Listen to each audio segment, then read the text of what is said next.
Welcome everyone, we are back. Another day, day 5.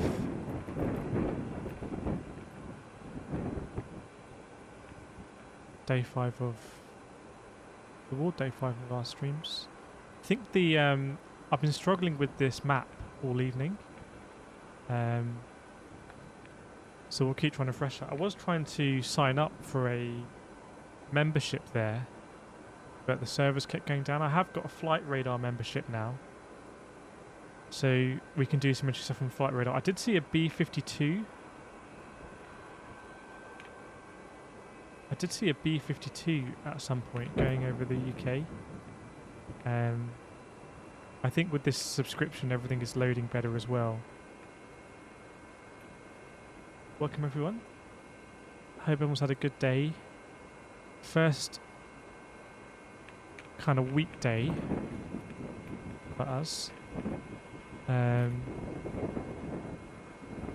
So we'll keep trying to get this map online, but we've got this strat map at the moment anyway, and I've got all my usual sources.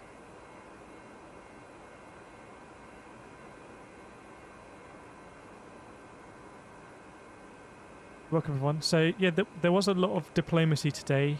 There was the meeting between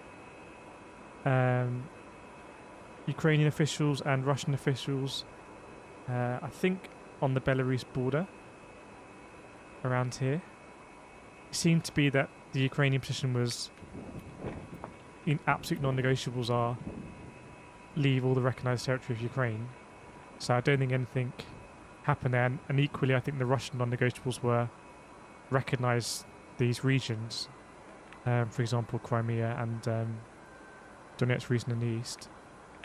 Also a lot of back and forth in the United Nations, a lot of powerful speeches, question whether actually the Russian Federation should actually be on the Security Council, whether documents were appropriately signed, etc. But some very powerful speeches there. The Russian Federation speech is a little bit hard to follow. We've got Taiwanese news up. We've got Fox as a backup as well, and then we've got this multicam one.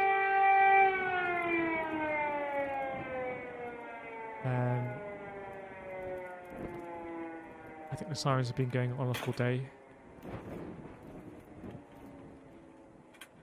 Welcome everyone.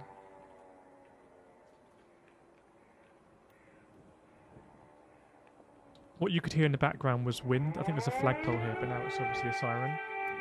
Say siren, air raid siren.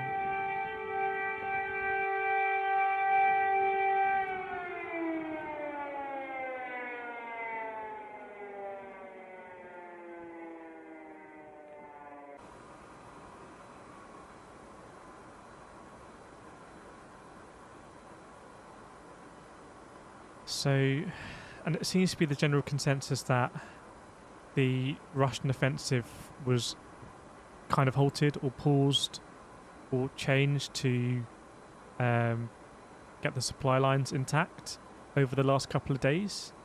The consensus as well seems to be that once the lines are supplied, the offensive is going to continue. It sort of feels like that the Russians intended to kind of blitzkrieg through from Russian territory to Kyiv, and that tactic only really works if you're able to secure quite thin lines of advancements, quite thin columns, and then fan out. And if actually they were struggling to secure these lines, then that whole tactic doesn't really work, as far as I understand it. Let me know, by the way, if anyone gets live UA map back online. It has been up and down all evening.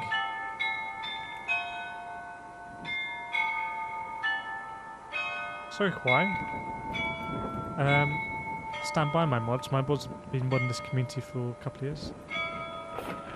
This map here is the Wikipedia map that was updated as of today, but there doesn't seem to have changed in terms of indication of territory too much since yesterday, but I think that's possibly because there haven't been as much advancements. Obviously we saw a lot of shelling in Kyiv today. And, you know, more disputes about change of the hands of cities in the south.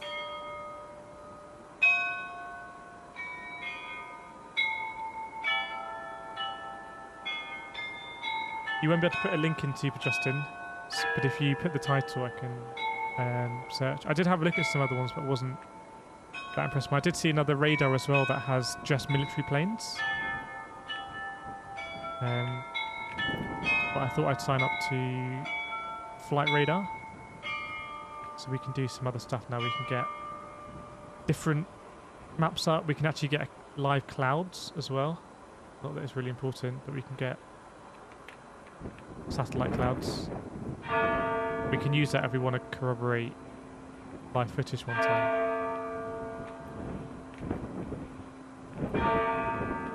This Eurofighter here has just been circling. I can't see a... Oh, here we go. This is a military plane. So that... I believe these are all, yeah, both Royal Air Force planes. A Voyager and a Eurofighter circling here just off the Black Sea. I imagine there's just a general higher state of readiness given the nuclear escalation. Welcome Deathwish, welcome Unknown, Matt Walker.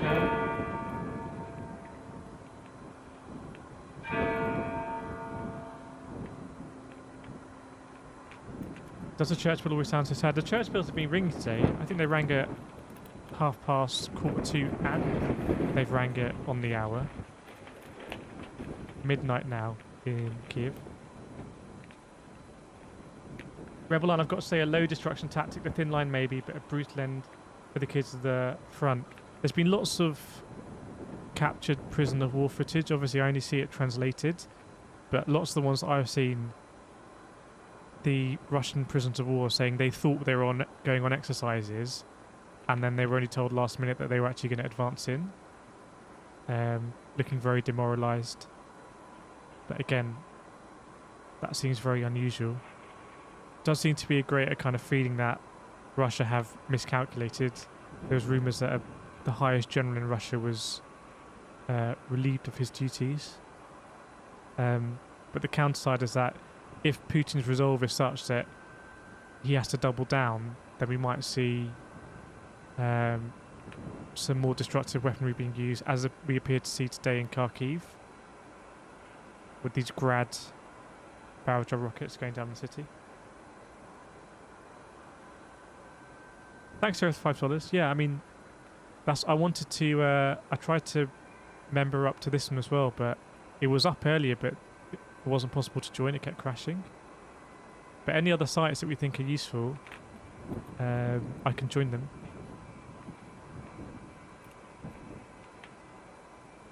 Welcome everyone. Yeah, Belarus has been a bit of a weird one recently. It's almost like they or their leadership really want to impress Russia, so they're hosting the talks, which weirdly there was a live stream in the room right up until they started. There was 500,000 people watching this live stream of the room, and it appears like no one really knew it was being live streamed, like inside the room. And then conflicting statements, you know, while the negotiation talks were ongoing, there wouldn't be any planes taking airborne from Belarus territory or tanks incoming, but then they appeared to launch some missiles. So, and I saw the European Union representative in the United Nations today saying that, you know, the sanctions that are being applied at Moscow are going to be applied to Belarus, or something to that effect.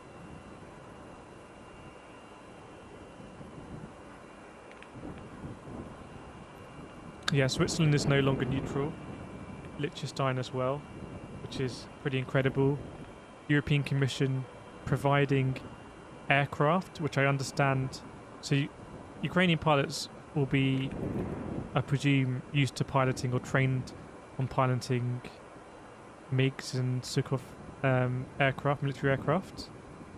And I would imagine that it's Poland and the Baltic countries that have those airplanes, maybe Romania as well. So there was apparently today Polish pilots were airlifted out of Ukrainian pilots were airlifted out of Ukraine into Poland, and they're going to fly back in their fighter jets.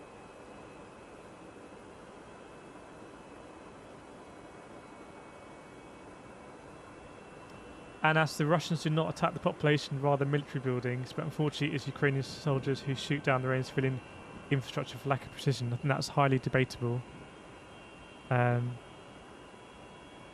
Whatever the position is in that kind of micro statement, the wider position is that there wouldn't be a war at all unless if there hadn't been an invasion.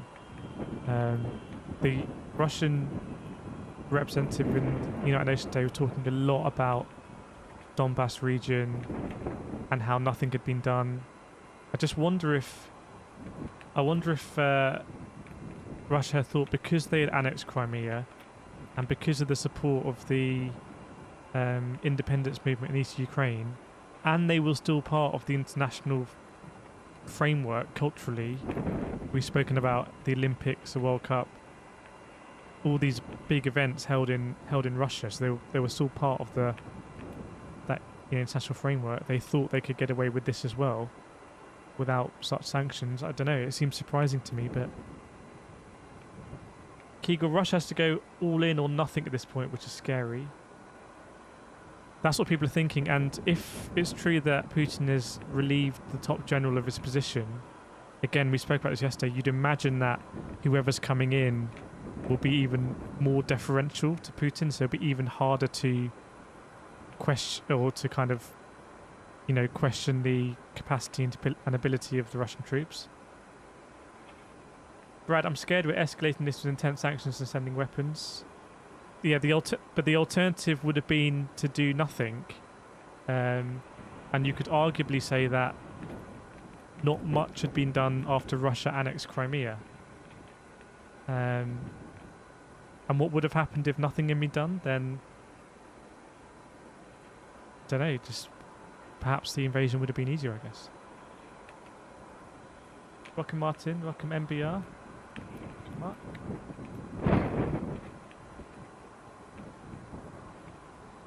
Jeff, the US bombed Iraq for weeks and it still took a month to capture Iraq. Yeah, but the US weren't able to come in this close from an ally. I think it's less than a day's drive to get here. Europe is just so close together. Let me check the map again. If anyone does see that map going back online, do let me know. It is a nice map to give us some view of what's going on. Lots of reports of explosions today in various cities, but it doesn't seem like there's been any success from the Russian troops to capture any of the main cities, apart from in the south.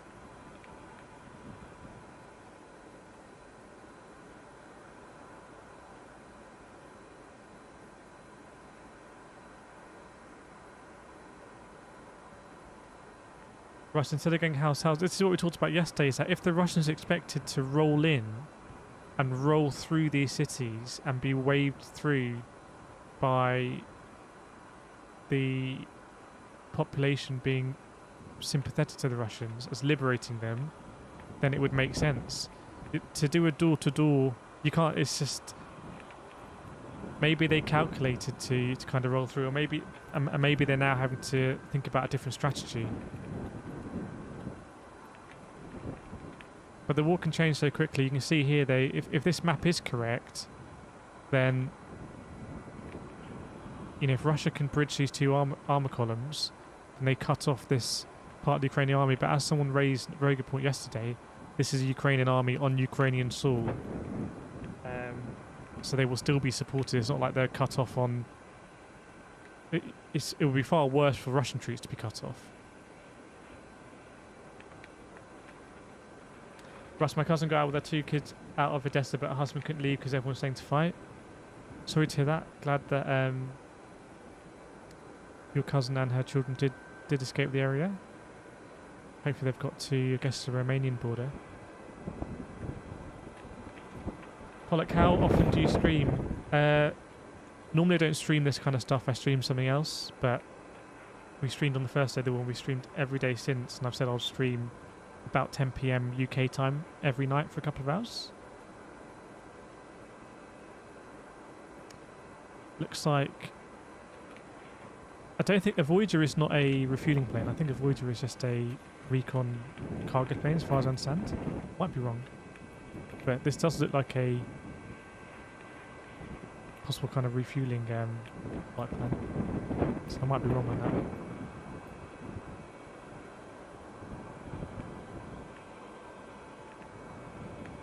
Yes, yeah, but that's all down to you in chat and the mods as well.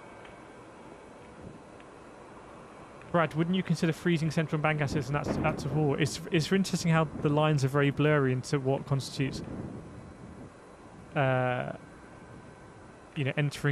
a war. I'm still not sure whether a war has been officially declared. I know that Turkey have said in their view that there's a war going on around the Black Sea, so they've enacted some provisions in the treaty that govern how the Bosphorus is accessible. I did see today as well that the Ukrainian president has signed a application to join the EU. And whether that's something Russia would have expected, I don't know.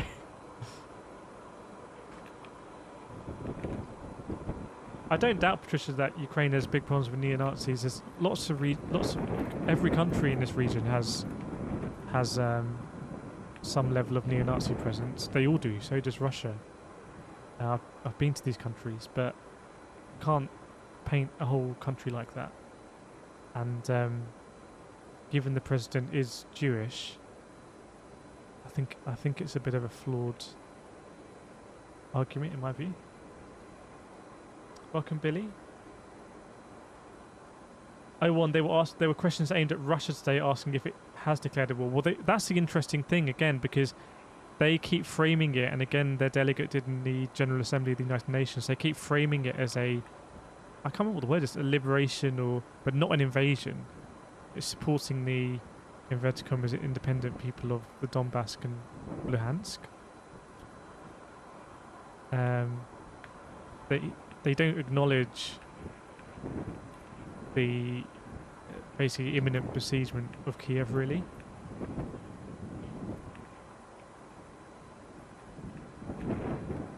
Devout, are Russian soldiers enlisted or drafted? I understand a lot of them are conscripted, but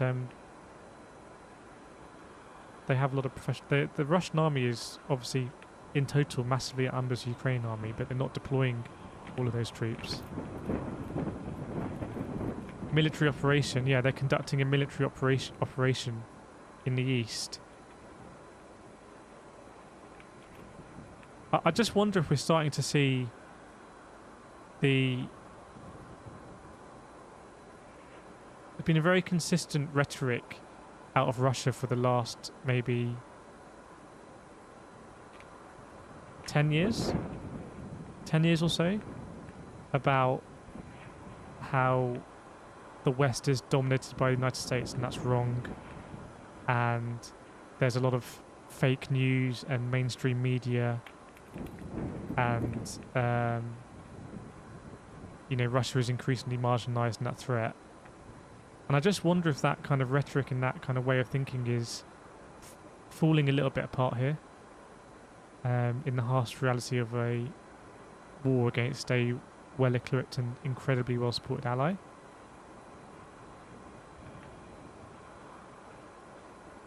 It almost reminds me a little bit about the statements that you get from North Korea, where they just seem so patently false and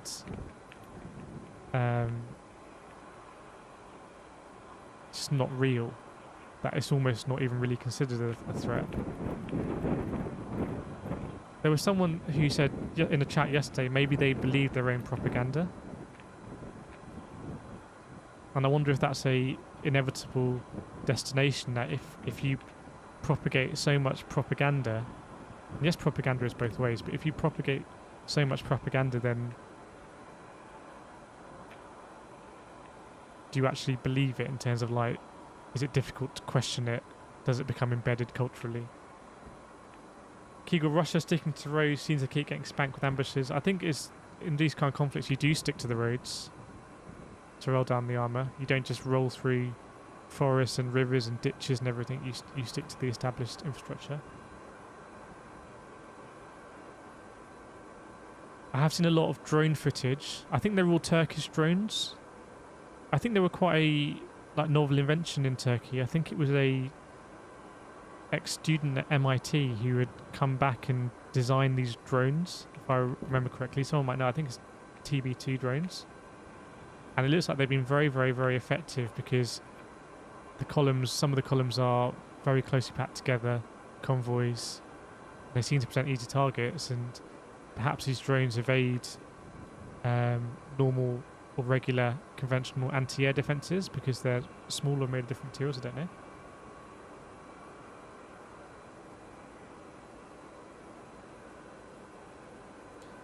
You see it in cult leaders believe their own hype. Brad, if you watch RT News live stream, it's almost like a different world and the rhetoric is completely different. Thing is, I've always felt like, and I've always made sure to watch the Russian state news from time to time, it's almost felt just that's how it's been culturally.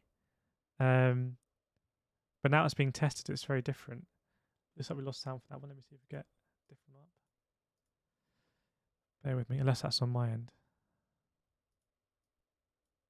Oh, did I lose all the sound? No.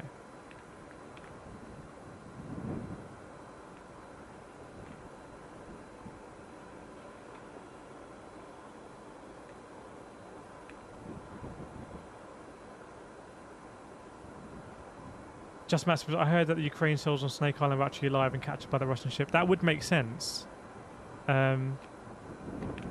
You would imagine that it would be impossible to defend that island. So, again, a lot of... If an army has 200,000 soldiers, you would never need to inflict 200,000 casualties to defeat that army. It's all about normally getting people to surrender and spreading that route, as I've understood historically in wars. And like I said yesterday, we're at this interesting point in time where, yes, a lot of the technology is very advanced, but ultimately it is still human beings holding those rifles and driving those tanks. For the most part of it, flying those planes, but not always. And people can always be subject to, information and surrendering, etc. Don't know what plane that is. I don't know if anyone got the story on what that looked like. A diplomatic plane yesterday coming out of St. Petersburg, flying at I think 45,000 feet, very high.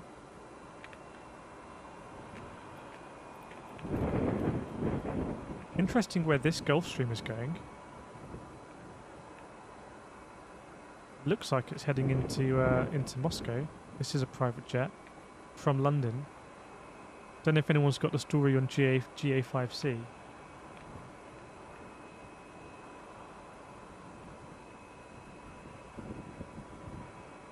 Jeff, if Russia cut power, water and gas cities, yeah, it is. This is this thing about restraint. There's this level of restraint in this war. The lights are still on. The water is still flowing as far as I understand it, but you cause a massive humanitarian crisis if you destroy their infrastructure. And how does that tally with this kind of perception or the justification, the pretext for liberating Ukraine because the people want to be liberated, all inverted commas, and then destroying infrastructure doesn't add up. It's too late for a no-fly zone. I think that plane has sailed. Planes don't really sail unless no boat, no plane sails. And that would have been a risky move, but that could have been done prior to the invasion if Ukraine had requested that NATO enforce a no-fly zone. Obviously, it would have been highly inflammatory.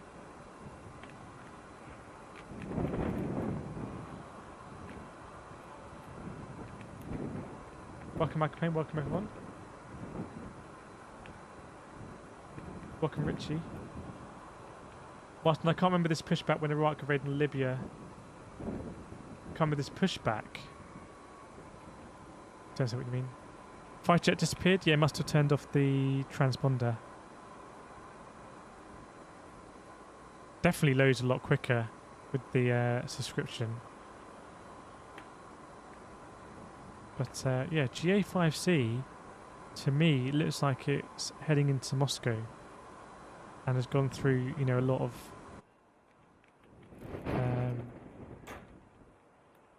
European airspace. I wonder if it's a diplomatic plane from London.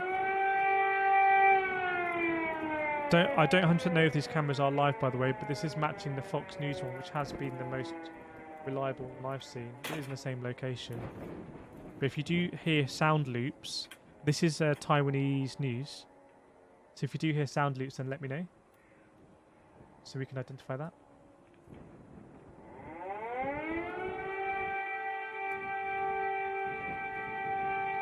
Brad, would Ukraine join the EU trigger defensive pact? No, because the EU doesn't have a defensive pact, but NATO does. EU is not yet a military organisation, although that seems to be changing. I'm pretty sure just want to check this isn't on the loop. I'm pretty sure that the pendulum has swung now towards there being some kind of European army.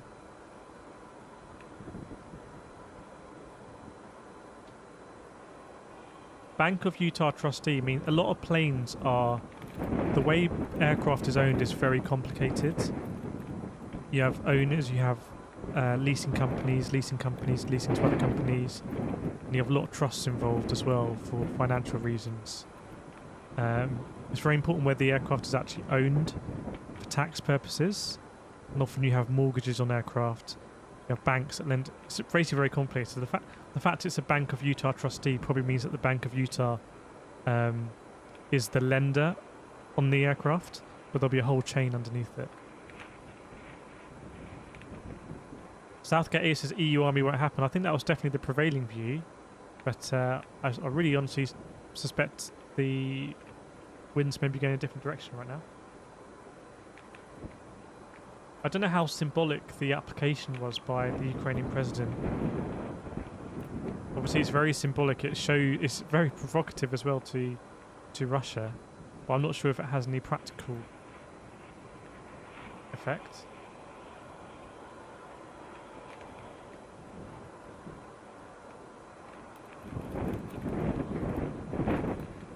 Do ping me, by the way, if anyone sees live UA map coming back on. I've got a Twitter feed. I wonder if they might become subject to a cyber attack or just a genuine DDoS. So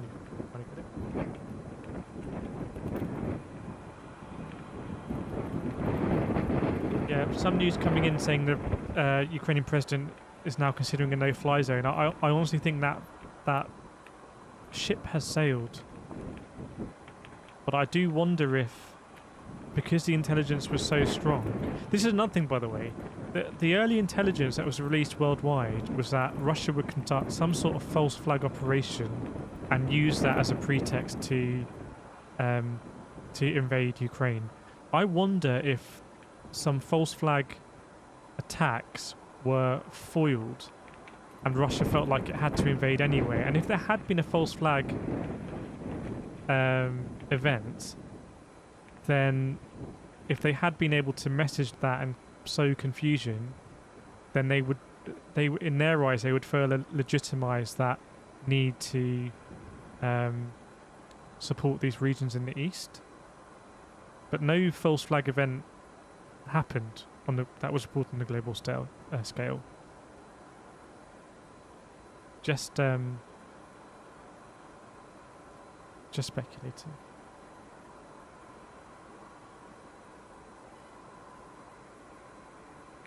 Rebel, this is definitely a defining moment for EU, whether NATO is the only military power.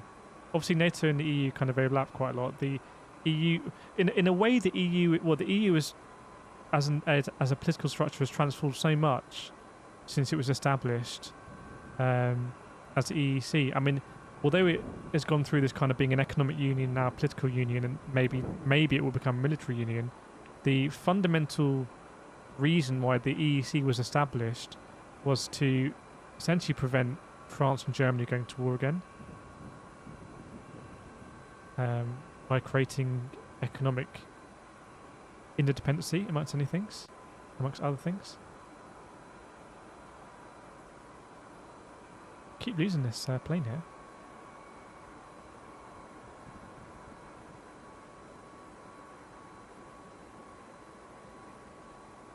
Welcome, Steve.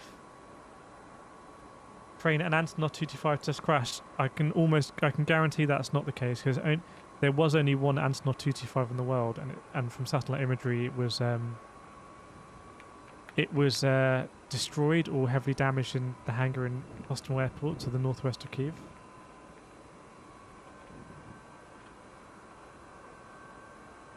They're great. What do you think of the nuclear weapons? I think it's all just general saber rattling, and nuclear weapons are a deterrent. Although obviously it means that NATO and Russia might go through higher levels of readiness. There might be more bombers in the air, and ultimately that heightens the possibility that there might be a miscalculation, which is worrying. Do you think this KLM plane here, this Dutch plane going to Singapore, do you think it's known how close it's been to a Eurofighter that's somewhere in the area? It's quite interesting to think about.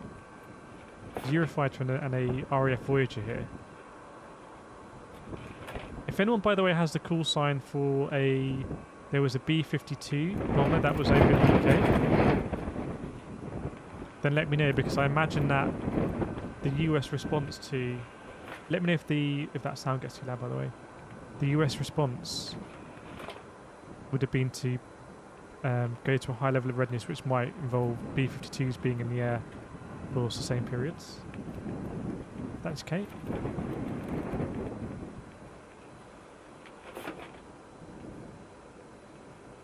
Obviously the market's open today. The ruble dropped heavily. I haven't really seen much or read much reaction to that.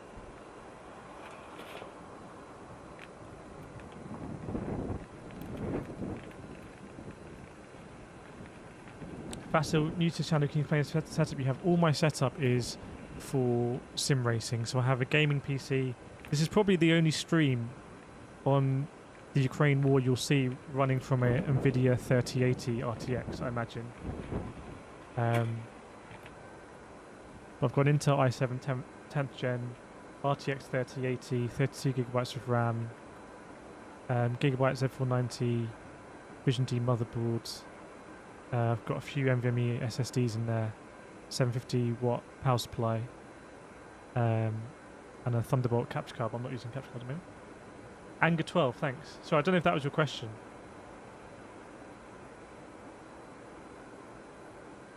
Let's plug that in. There is another tracking website. I'm just typing.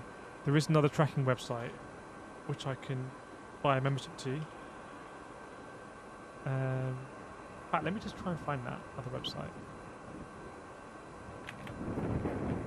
Something that's quite interesting here is we can go on actual radar view.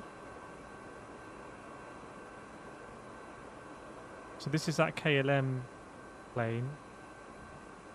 I don't know where I think this is the RAF Voyager. So this is an actual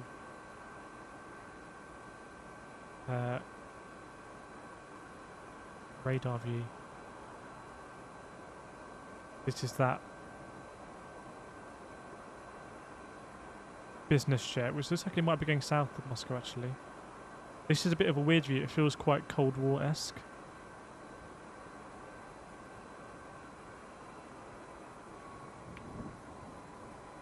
Devout tunnels needed for transfer weapons. You've got to remember that the west of Ukraine, is very far away from the Russian borders, and you'd imagine all forces from Belarus are really trying to go towards Kyiv. So definitely scope for, Ukraine to bring convoys in here. The extent to which it can now get to Kyiv is debatable. The extent to which it can get to the east is debatable. If they don't have air superiority, or there's risk of cargo planes being shot down. Fighter jet back. Here we go. No call sign. Obviously, it's a very busy corridor. Given that this airspace is closed, it's an incredibly busy corridor. It's flying at 28,000 feet. It's not particularly low. These fighter jets higher than 30. But yeah, there'll be some people flying to Singapore.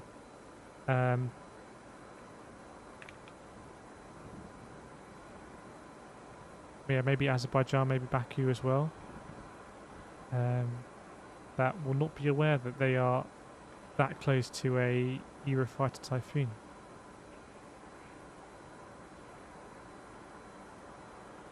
Train spotting's at RF Waddington. They got jets on standby. Okay. Almost Damon, good to have you. Thanks, Martin. I don't know if you were the person who told. I think it was ADS Exchange maps. Let me just get this on because I can subscribe to this as well. Because if you hit U, you just get military planes.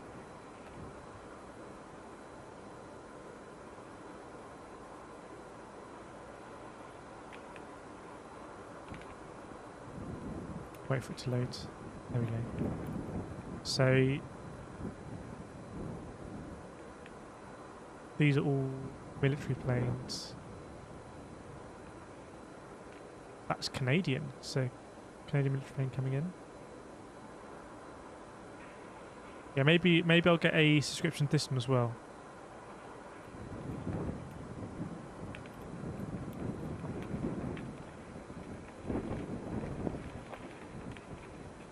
This is the Voyager. Can't see the Eurofighter, interestingly.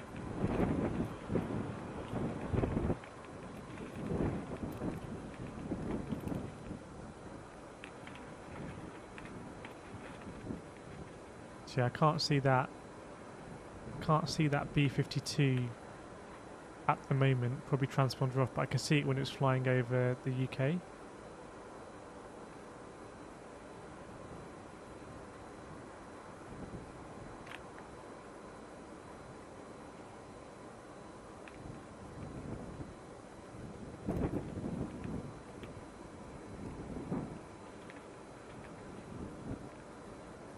But there we go. We can we'll get a subscription to that as well. Let me just refresh my sources. Brian, why aren't the media showing the actual war? I don't know. I mean, there is. I think there has been quite a lot of footage. Can't see the US drone transponding anymore. Andrew, what's the point of painting giant white letters? We talked about this on the very first day because I said that seems quite low key, but it's also it's not relying on any technology. It's white paint. You know, it's still going to be there if the bells are going to go off now. I feel like the wind noise in the stream may go loud when the bells go off, which would, to me, indicate it is on the loop. So let's keep an eye on that. Let's keep an eye on that. If the bells are going to go off, I'm suspicious that this fish is being looped, and then they're going to show some footage on the left from Taiwanese News. Then we'll get the Fox News stream on. So I'm a little bit suspicious about this one. Welcome in, John.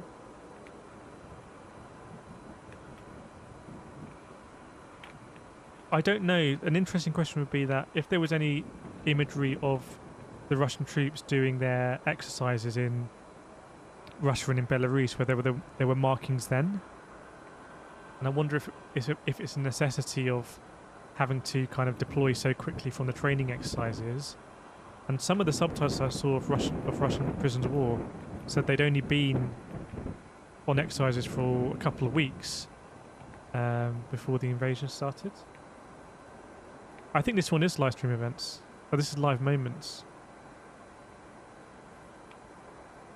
2 fighter jets. And if you give me registrations, we can plug them in. I have got a gold subscription now, so I think we can just track as many as we want, and we can save them as well. So we can see like recent aircraft.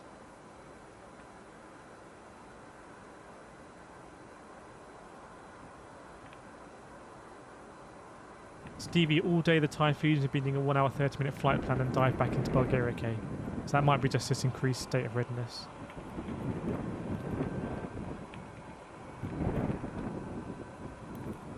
Thanks, please. Thanks, Tim. Let me know. Oh, okay, let's put that in. Cody, I think Russia unleashed a full assault and it's been covered up. That would be a very, very, very big miscalculation. Okay, that another one taking off from Cyprus. Where is it now?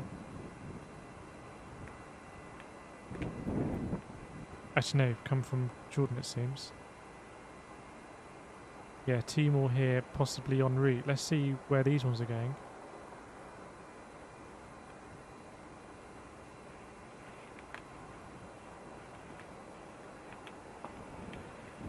So yeah, 2 Eurofighters en route.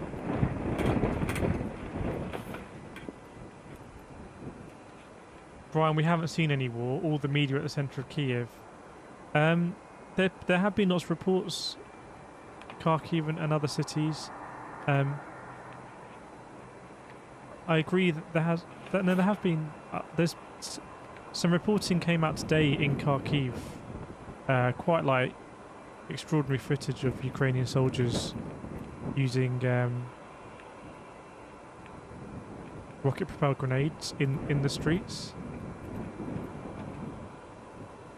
The bottom stream is from live webcams from around, and it's live moments. Arcade Z troops from Russia, Z Square Crimea, O Belarus, B Marine troops. Yeah, it seems not particularly cutting edge, but it's also particularly it's reliable. I would imagine. This is paint.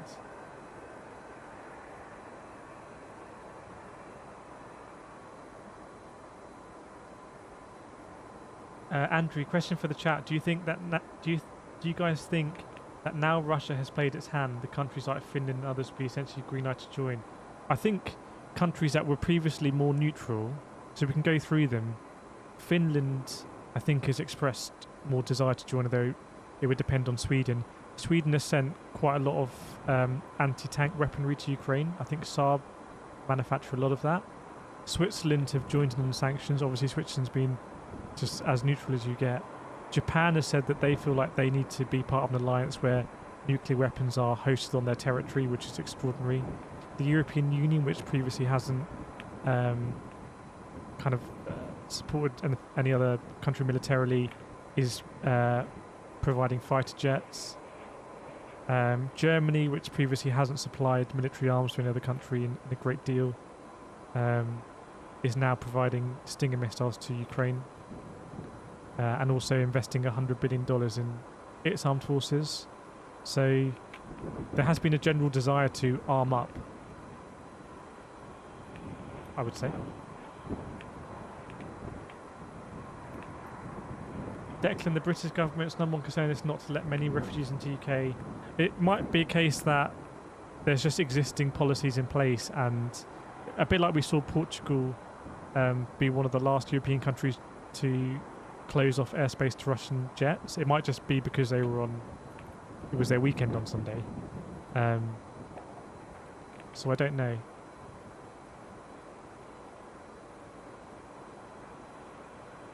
I don't know. I can imagine there is. I don't think it's a priority, but I can imagine it's possibly could be easier. New plane, is that let me know where it is territorially. Raised Lviv has been having some issues with traffic demand. Yeah, I think I saw figures today saying it's 500,000 now. So 500,000 refugees basically going westwards from Ukraine is, at the moment, dare I say, not even a news story, but in any other time that would be a massive news story. 500,000. I mean, Ukraine is a country of 44 million people. I think the UK is about 70. The UK is about 70. Ukraine is about 44 million people. It's a huge country territorially and in terms of population. RF4, is that from Bryce Norton or?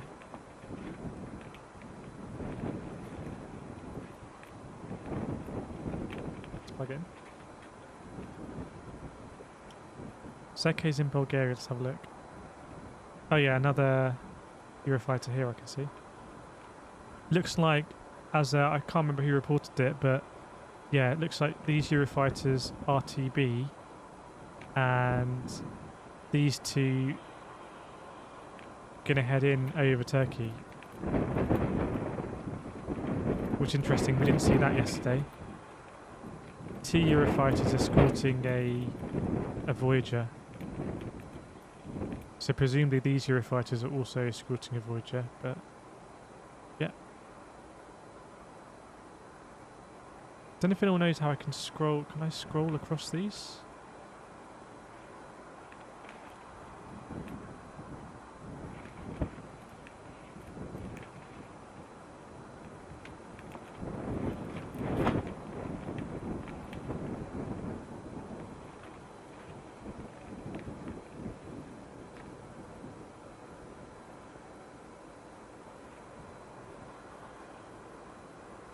Kieran, the biggest question is, do you think they'll stop at Ukraine? We've talked a lot about NATO and Article 5. We were talking about all this stuff on the first day of the war.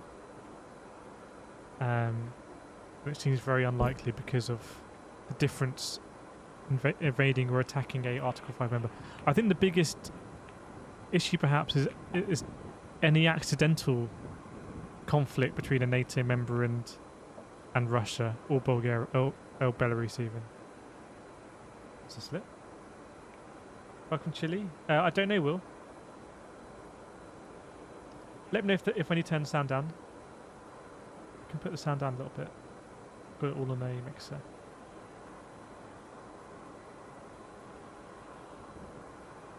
Declan, you must get fed up with answering the same question over and over. The one thing I've done for the last 2 years is I have streamed. You know, all through the pandemic. So one thing I can do is stream, I think. Brad, Reuters said that a cyber attack against NATO could trigger the pact. Yeah, Jens Stoltenberg, General Secretary, said that. Obviously, Jens Stoltenberg, as a General Secretary, needs to make sure NATO is relevant. But I think NATO is relevant anyway. Thanks, Tommy Blom, for the $20. You didn't have a question or anything. Let me know if you had something you wanted to say. Thank you, $20. Okay, I'll turn the wind down. Is that better now? Live UA map is working. We'll refresh it. Chat is on it.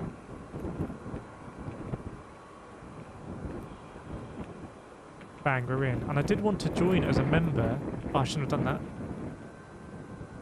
Because when you go to log in, it just it doesn't. It crashes. But I do want to join as a member so we can get rid of the ads and get some extra functionality. So I'll keep looking into that.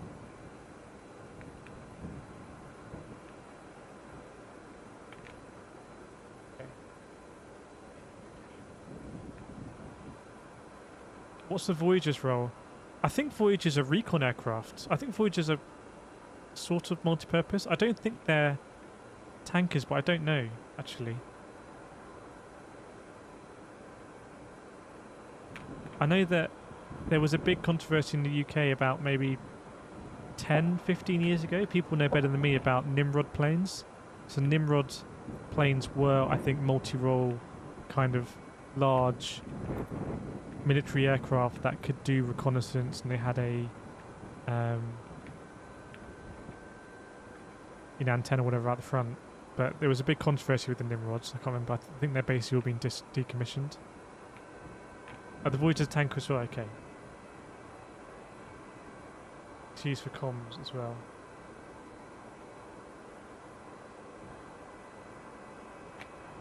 What about the plane GA5C, I think? Yeah, we saw that. It looks like it's bypassing Moscow, but we'll see what that's about. I don't know if anyone can see what the reporting is on this plane, like who it's registered to. It looks like it's Bank of Utah Trust, which ultimately owns it. They'll be the lender.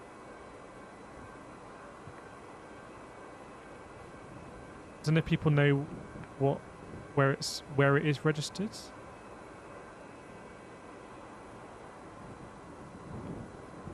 Voyager's rare to air refueling. Okay. It looks like it's perhaps multi-role, unless we're getting a lot of. Unless I've confused things talking about Nimrods as well. I'm pretty. There's 1,000 people watching. I'm sure there's going to be a Nimrod expert in the chat.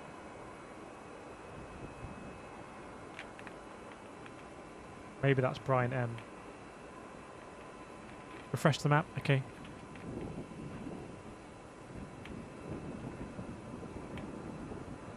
Give it some time.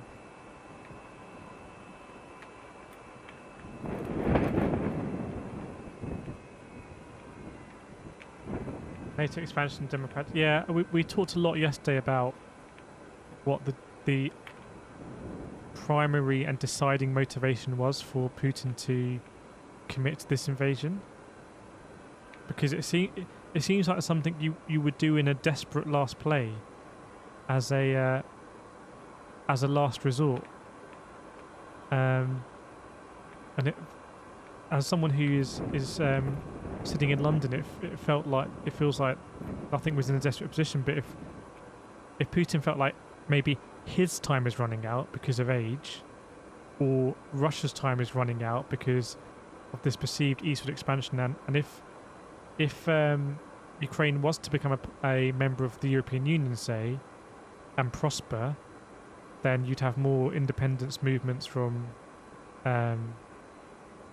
these federations, because Russia is a federal nation, but these federations, and then it would threaten Russia entirely. So I don't know. Let me know what you think. Are those explosions? At the moment it's just wind. Hopefully the sound is a bit better.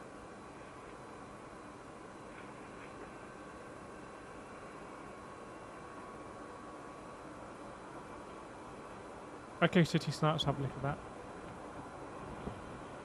Pollock used to be a Nimrod. Do you mean you used to work on them or something? Or do you mean in a banterous sense? Arcade, what's more terrifying is that the T-14 mass production. Yeah, it's the funny.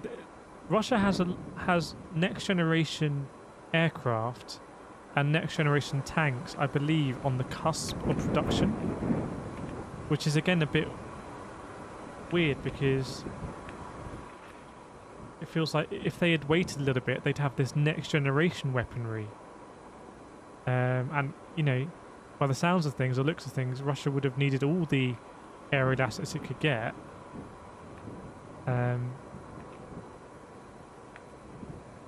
think what's also seems evident is that from an air superiority perspective, NATO fighter jets seem to be vastly superior to their Russian counterparts. Even like NATO jets of... I think this is looped. I think this is looped. Can anyone confirm that?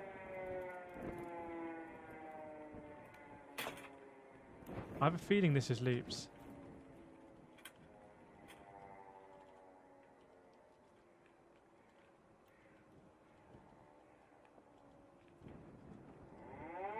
I think this is loop, by the way, chat.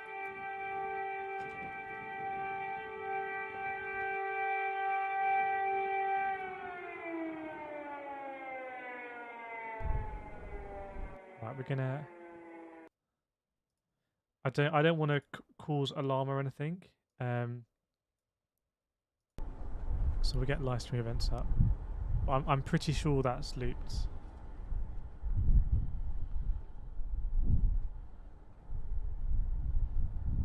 There we go.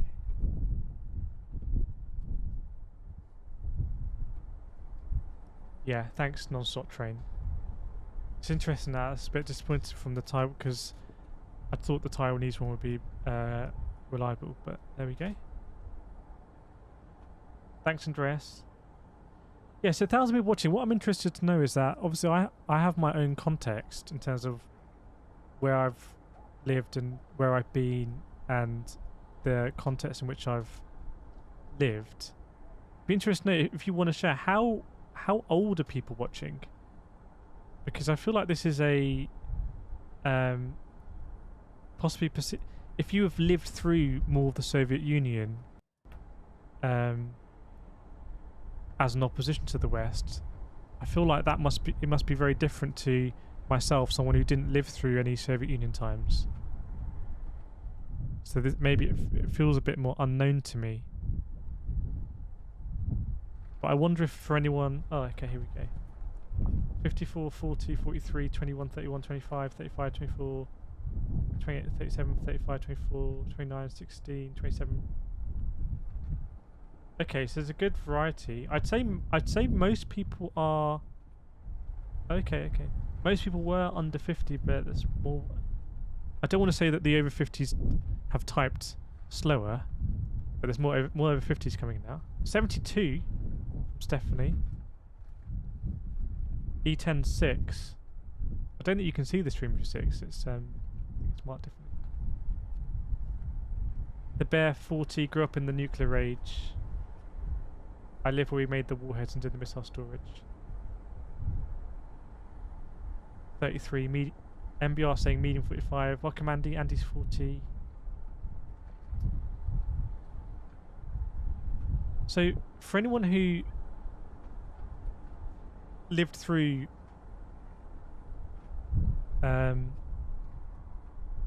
Soviet Union time, maybe before Perestroika, which was the period at the end of the Soviet Union where they began to integrate more and more with the Western economy. What are your emotions? Do you...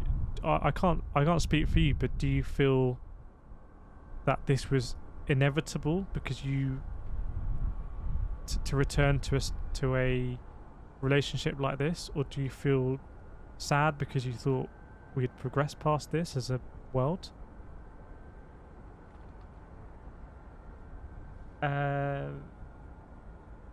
CP, 26 from the UK, has no direct knowledge of Soviet times, but uni had Eastern European mates who had never lived under it but hate under it completely.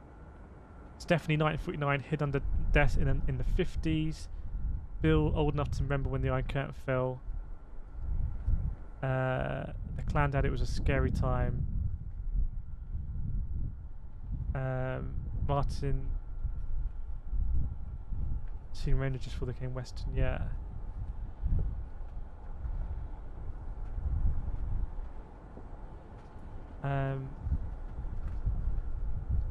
Adam, I'm a 39-year-old ex-US military combat soldier without a decade of combat experience. Presumably that combat experience was in the Middle East. If so, what are your thoughts about how this invasion has progressed for Russia?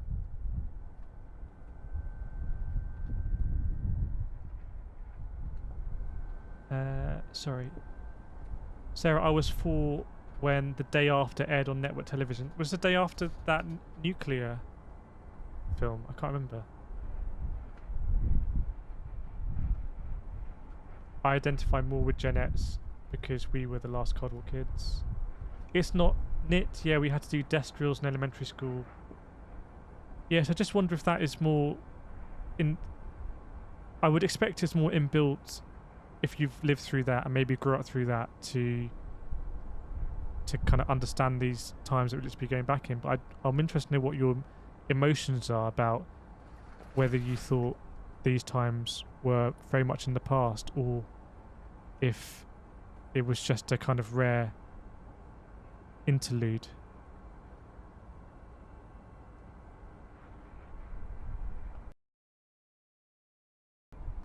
Sorry, to scroll back.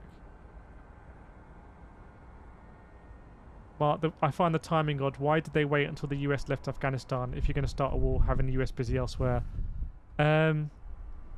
Perhaps it is an interesting time to invade. It's after the US have left Afghanistan and it's before a lot of their next-gen military equipment is going to come fully online through supply chains, so I agree.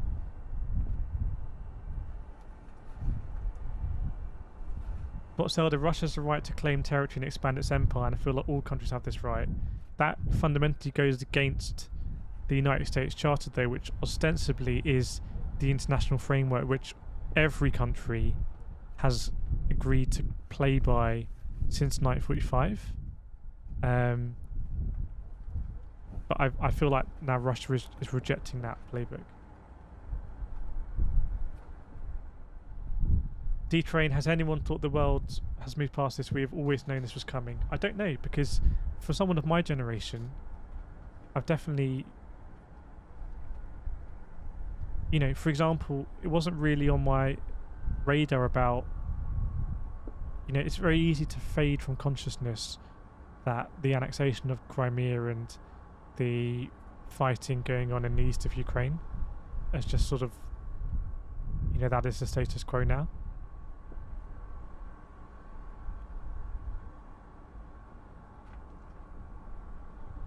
Thanks, Steve. Yeah, we've got it up. We've got it up. I will try and see if I tomorrow if I can get a membership here so we can run it without ads and get some other functionality. The situation, as I've understand it from most reports at the moment, is that Russia is regrouping, resupplying. There may be some change of personnel in the generals overseeing what's going on, and we're likely to see some different tactics. Stephanie says there is massive obfuscation going on. Let us know which way you think that's going. Jeff, just another in a long line of changes. This will probably break Russia and Ukraine while changing the balance of power for 3 decades. In which way do you mean? I think it depends who, invert commas, wins this war. Chris, Putin has always had ideals to invade Ukraine, and I think he wants to use it as a key staging point to invade NATO.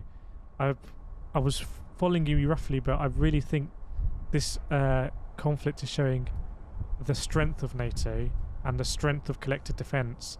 And you want to be in an alliance, and we've even seen, you know, Japan government saying that they, you know, would be interested in hosting nuclear weapons. Which maybe we've spoken about this so much, but maybe we've spoken about what this means for NATO and mutual destruction. Maybe it's strong for both NATO and mutual destruction. And if you're outside of that, if you're not on that playground, so you don't have nuclear weapons, and you're not in a collective defence pact, then you're at risk.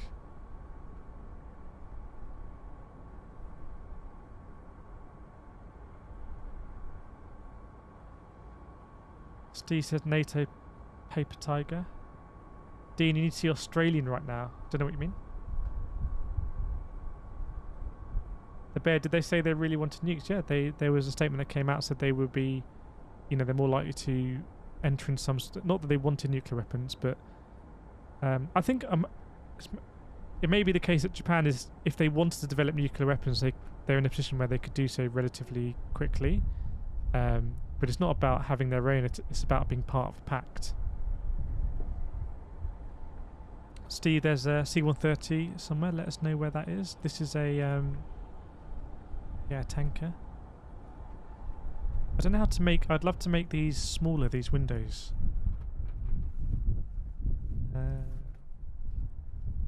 But I can't do that.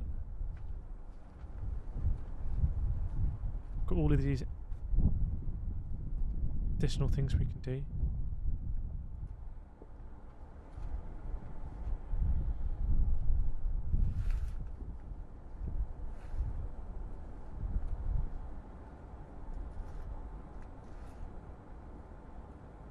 See if we can see that private jet. Yeah, it's still cracking on. A bit of an interesting flight path, isn't it? Really. Obviously, the Earth is curved. Hopefully, that one's not debatable. So this is actually a straight line.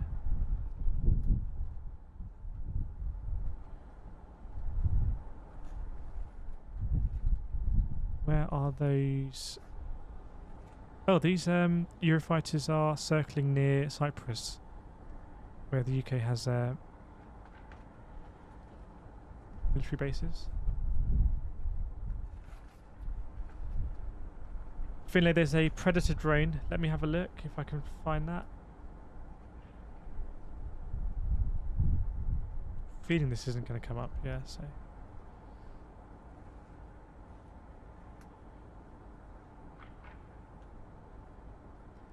Luca, the Russian strategy seems to be encircle the cities whilst destroying military installations. I think that's what it is now, but it's not clear whether the plan was to roll through them and take them, or inverted commas take them, and then more easily establish supply lines, maybe take over barracks, etc. But now very much they haven't been able to capture Chernihiv. I think Sumy as well, which is right on the border, haven't been able to capture. Kharkiv is heavily disputed. There's a lot of footage coming out today in Kharkiv. I don't actually know the situation with Donetsk. And it looks to be where the Russians are having the greatest advancements through cities is in the south. I think Mykolaiv might be one of the cities that is purportedly under Russian control. I'm not sure. Andreas, do we know anything about the strength of Belarus's military forces? I think they have something like 40,000 troops. I think they are really not very well regarded. And it's not something I thought about on the first day of the war, but it's something we thought about a lot on the stream in the next few days, about whether the EU and NATO could have done more to apply pressure on Belarus. Because although it's an ally of Russia here, it doesn't have the same inherent military strength, and it is a weaker country in various factors to Russia. But the fact that Russia could launch its armoured columns and paratroopers in from the Belarus border has really changed the face of the war, because Kyiv has become much more vulnerable. I've seen footage today that there is still fighting at this airport here, where the AN-225 I think was. So possible that the armour columns are still stationed up and around this airport here. Welcome, Nina.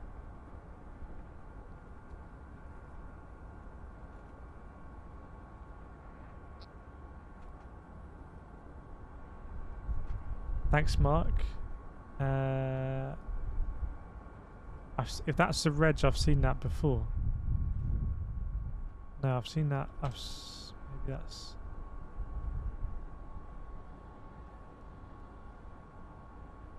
I feel like I have seen that before, though. So if the wind is too loud... There we go. Is that better? I need to speak up. All my mixer settings are set up for my racing. Welcome, Ali.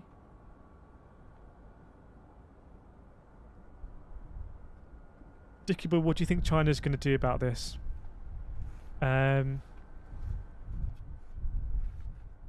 statement in the United Nations Security Council a few days ago, when the resolution was vetoed by Russia, was very interested. They did abstain, but they talked about, in their view, Ukraine being a bridge between the East and the West, which is I don't think really respects Ukraine's sovereignty to decide. It's almost like this is what Ukraine should do.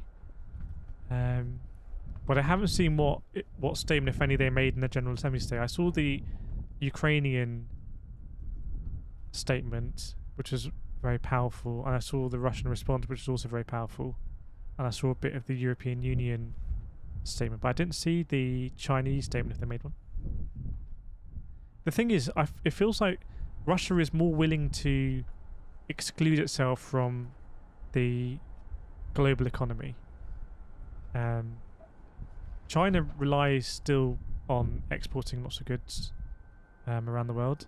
It has made big investments in other countries along the Silk Road, projecting some soft power. So China, I feel like, still needs to be part of the world economy. Russia maybe is happy to forego that, but for less logical reasons, like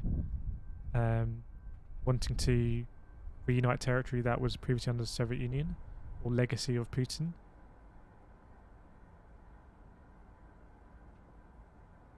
India as well abstained, so did the UAE. The UAE abstained.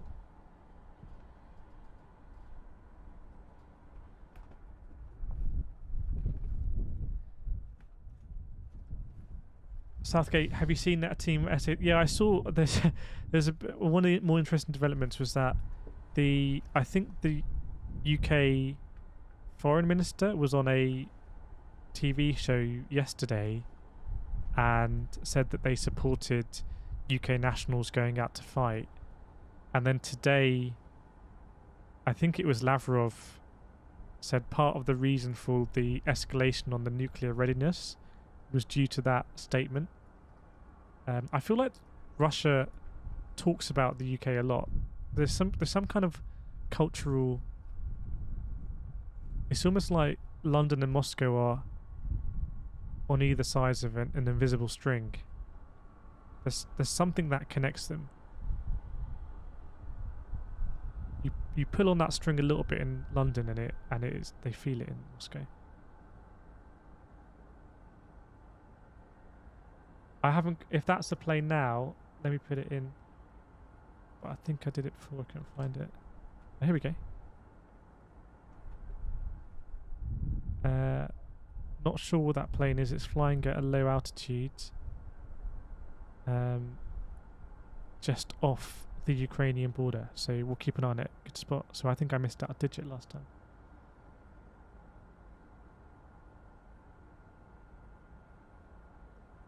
Jeff, as long as Europe keeps importing majority of the gas, nothing major will happen. I think this has been a big change in Germany. Obviously, Germany, Nord Stream 1 already exists as a pipeline, bypassing the existing pipelines through Poland and Ukraine. Nord Stream 2 was, approved, supported by oil and gas companies both in the west and the east, and it's now being frozen. But I think that shows that there was a reliance on and desire to kind of keep a reliance on Russian gas. Obviously, Merkel was Chancellor for a very long time in Germany. There's been a change of Chancellor. There may well be a change of position. I understand there's more. Germany has a different style of. Germany has if I remember, a more proportional representation in their parliament. So there's a lot more coalition. So they have more presence in their parliament from different parties. So I think the Green Party in Germany has more of a presence. For example, in the UK, there's only one Green Party representative, even though proportionally, if you divided the vote across everyone in the UK by the number of seats in Parliament, you'd probably have quite a few more Green Party members. But Germany has that kind of wider representation on all sides of the spectrum, actually.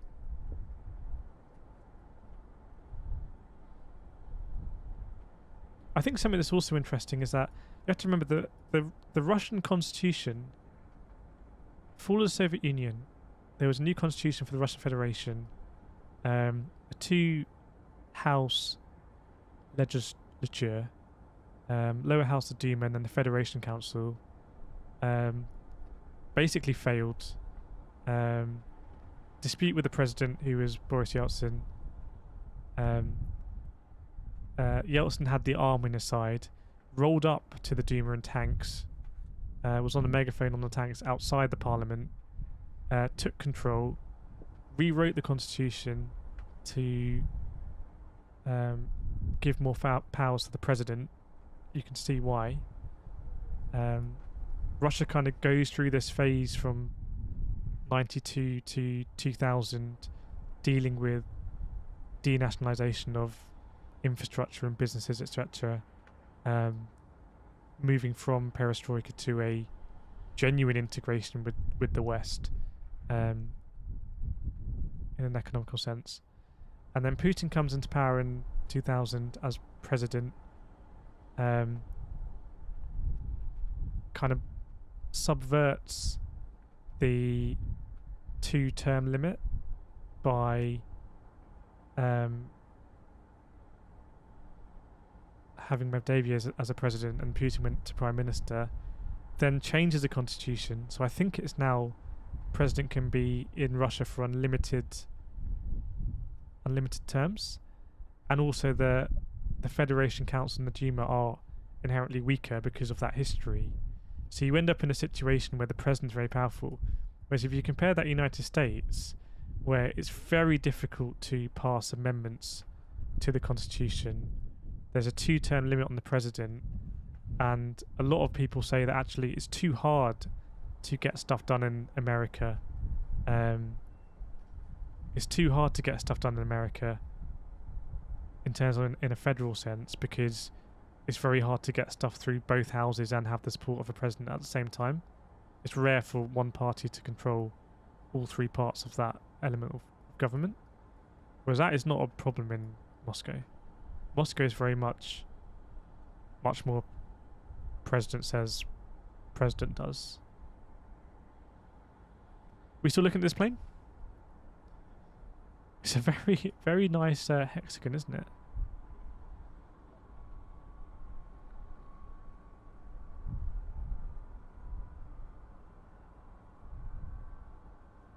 Kiri, stop listening to the mainstream. We are being lied to by Western governments. Feel free to elaborate on what you think you're being lied to on. The only thing I would say is that, I always try and be quite neutral on this, but I do feel like it in Russia, especially in the last 15 or so years, there's been this kind of pushing forward of an agenda that mainstream media is corrupt, fake news, imagery is fake, people lie to. The West has some sort of international framework that is subjugating everyone that's not United States. And whenever that's elaborated on specifically, like we saw Lavrov do all the time, and we saw the Russian delegate do in the United Nations Security Council the other day, it always seems very ham-fisted. Like, we went through and looked through the report, the BBC report he was talking about. So I feel like it's kind of easy to sow distrust and conspiracy, and I kind of feel like what Russia has operated in that space for the last 15 years, kind of within the international framework, but saying that, you know, the media is not to be trusted, government is not to be trusted. And it's almost like now what they're doing is they're saying more that the entire framework is a failure. The entire United Nations framework led to Libya, Syria, Afghanistan, Iraq, and they don't want to play by that entire framework. I don't know, just my thoughts. Liberty, the West is a centre of corruption. I mean, you definitely can say that, you know, in terms of interventions, what the United States has really wanted to do, other countries have followed. I think the bigger question is, the other question is, even if you accept that to be true, are other countries happy to live in a world where the United States is a hegemony and is the world's policeman? And I think the common thread between a lot of countries is this notion of democracy, free elections, and that is a thread that is shared. And on that basis, I think a lot of countries are, I don't know. This is almost, it feels like a fight for democracy in a way. Russia again rejects the Ukraine as having a legitimate government. You know, there was the 2004 revolution, Maidan. Not sure it was really a revolution, but demonstrations. Thanks, Sharon. KT Corporal. Andrew, Sean Penn was in Ukraine. I don't know too much about Sean Penn, to be honest. James, evil acts don't justify what Putin is doing. Trey Black, someone has to be at the top, might spoil the US. So we used to live in a world where you had the United States and you had the Soviet Union, and that was the balance. You know, if one of them wanted to invade somewhere, you know, if the Russians wanted to go into Afghanistan, the United States would supply the other sides. If the United States wanted to go into Vietnam, Russia would supply, or Soviet Union would supply the other side. Since the fall of the Soviet Union, we now live in a world where no one really can stand up to the United States in that way. The only thing preventing this really from blowing over into a full-blown war is NATO, is mutually assured destruction. It's in like a wider war. Those are the backstops. But I don't think you can really argue that the United States is the world's superpower, and what it wants to project in soft power has to be followed. But if you accept that you share values in terms of democracy and these other sort of things, then that's not so much of a problem. That doesn't feel like a impingement on sovereignty, I would say.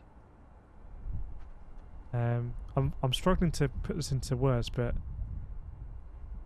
I think it feels like Russia really wants to go back to a international framework where the US has a opponent on the global scale, because that is fundamentally a good balance. I don't know.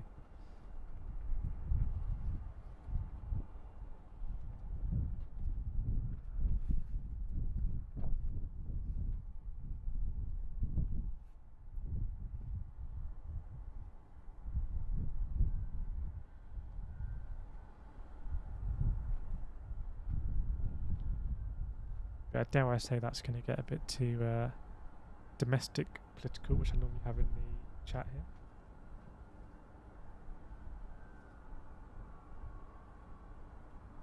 Canadian, why does everyone forget about China's rise to global superpower status? Yeah, I'm guilty of that, I guess.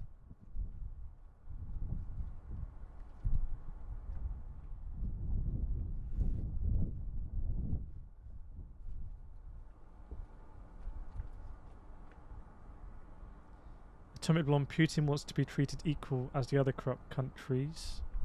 Okay, Putin has the West under siege politically and militarily. Pedro, this war was about Brazil. There were some interesting statements coming out of Brazil, I think, yesterday. Brian, China is that opponent. China is not an active military power, though. I think China may have the largest army in the world, but again, what we're seeing here is it's not necessarily equal effectiveness. Obviously, hope that, you know, that Chinese army doesn't see action. James, hey friends, even dissenting opinion holder, sounds like you're in the United Nations. I want to nominate myself to represent Canada.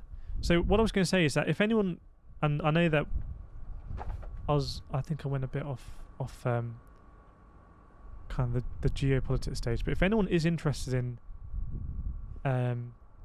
you know, international relations and the wider picture on how countries interact with each other, where the alliances are, where they're likely to change, and if you are someone that has children who are at school, university, I can definitely recommend you recommending Model United Nations as a, what is it, an activity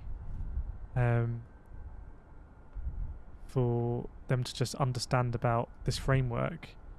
But it does seem to be this framework with the United Nations where every nation has a seat. It looks to me, it looks like there's lots of calls now for Russia to lose its permanent seat in the Security Council. The Ukrainian delegate is advancing these arguments about relevant paperwork not being signed at the time, 1992. But there's lots of talk about Russia being removed from the P5. If Russia is ejected, Russia's been cut out of a lot of the economic framework. It's been sanctioned, banks out of SWIFT, central bank cut off. So economically, Russia is being cut off. But if Russia is cut off politically out of the United Nations, and it doesn't seem to be that bothered, it kind of goes back to that statement we talked about yesterday. If Russia's not part of the world, what does Russia need the world for? If Russia's cut out of the United Nations, then the United Nations does lose a whole amount of legitimacy.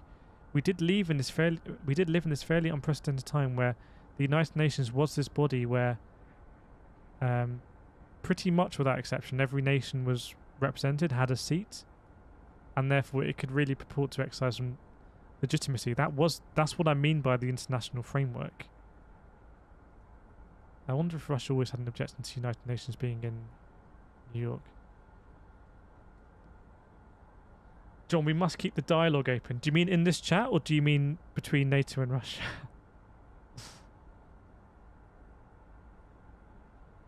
A1J, the one thing we need to allow Russia to have is voice. I do agree that if Russia is cut out of the United Nations, and it feels like Russia wouldn't be that bothered about it because the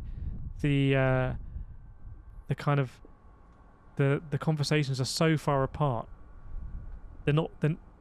No one is really having conversations with Russia in General Assembly or the Security Council. Everyone's just talking past each other. So if they are cut out, then the United Nations loses a lot of legitimacy.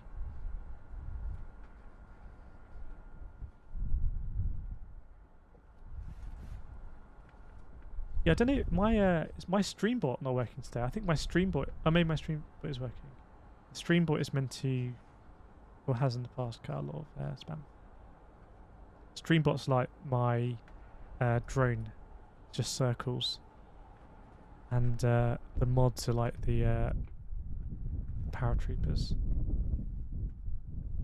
James, to me, they forfeited their own place by their place by vetoing against their own rules.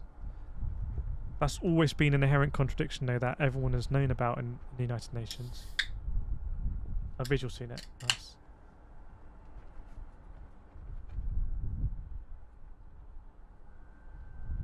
Yeah, Security Council is 15 members, 5 of them permanent, and 10 rotating, I believe, and the presidency rotates. Russian Federation has the presidency at the moment in the Security Council, but the 5 permanent members, United States, France, the UK, China, and Russia, have a veto.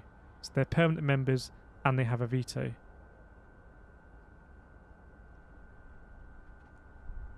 Roger, Marek? Should we be tracking some planes today? Alright, we've got Flight Radar Pro or Gold or something, so we can track and save flights. I need to get more familiar with this. Look, another business jet taking off from Geneva, Switzerland, through Germany, through Poland, through Lithuania, through Latvia, and it's now about to enter Russian airspace. So we'll see where it goes. Canadian, how can the Security Council work with sitting axis? What do you mean sitting axis? James, why did they become permanent? They were the winners of World War II, and China was added later. That's why Germany doesn't have a seat on the P5. Or doesn't have a permanent seat on Security Council. Russia will lose presidency tonight. Is that just the rotation? Or is that what was there? I know there was a resolution being put forward. Stevie, Polish airspace is empty. Bear in mind, this might not be refreshing, but it seems like you're not wrong, actually. It definitely feels like this no-fly zone has got broader. I feel like it's got broader.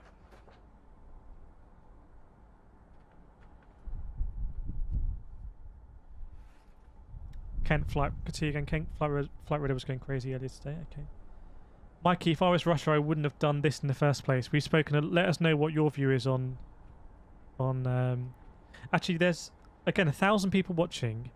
Does anyone have a? Has anyone's view changed on why?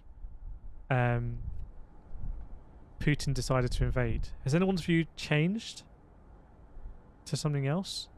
I definitely feel like it possibly could be due to less rational things like legacy, destiny even.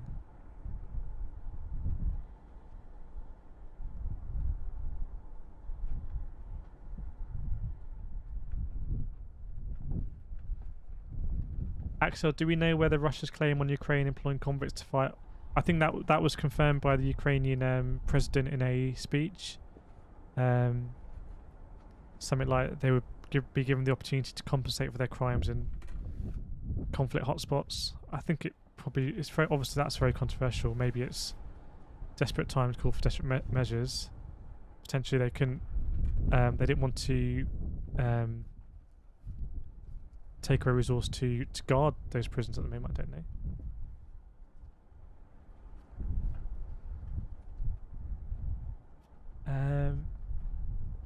Let me catch up.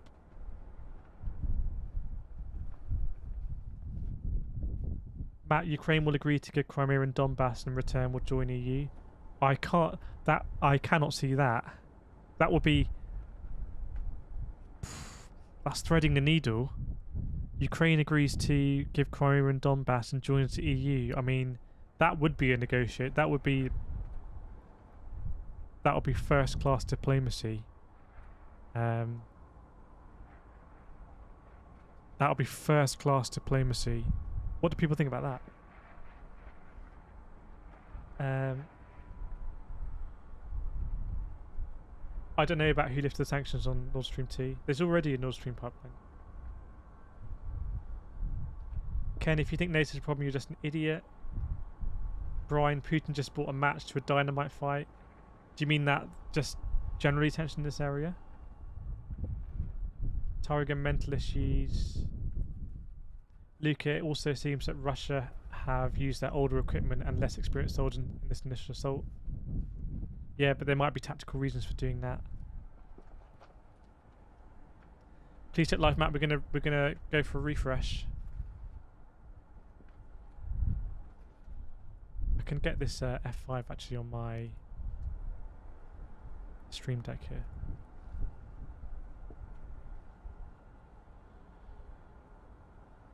Vigil, yours changed to him losing his grasp on reality. Tony, Putin is taking advantage of Biden's weaknesses. Do you? Actually, let's not get into that. Atomic, do the research on the US. Liam, Putin doesn't want to destroy Ukraine. He wants to capture it. Minimal deaths. He wants the people and military on his side. He will insert his own leader. That's kind of my view. I feel like they would have expected to have a lot more support from the Ukrainian population. The fact is that doesn't seem to be the case, although we don't see everything. But nevertheless, surely they're going to have to recalculate now, and then there's a different. They've really committed to this war. Ian says John Mearsheimer explains it. I think I met John Mearsheimer once. I may have read one of his books.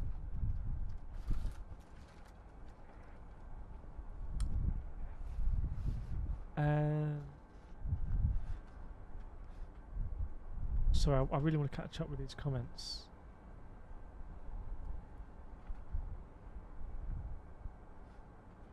John, I wish the West could work with Putin instead of working against him. I feel like Russia has been invited as part of the international framework, but this was a step too far. Even you could say Russia annexing Crimea, that didn't prevent Russia being part of the, international framework of things. Griff says diplomacy and democracy are fading fast. Martin, the only way this ends is with Russia leaving. Sea Fortress is going for regime change. I wonder if this is going to inevitably end in regime change one way or the other.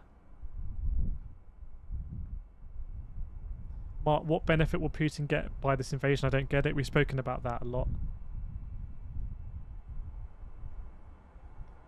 Brad, both sides have been instigating each other, but Russia crossed the Rubicon. That's a very interesting point, really, because in the General Assembly of the United Nations, the Russian delegate was saying that Russia were basically forced to do this. Obviously, the view in the West is different, that Russia made a choice to invade. Whether they genuinely believe they were forced to do it, I don't know.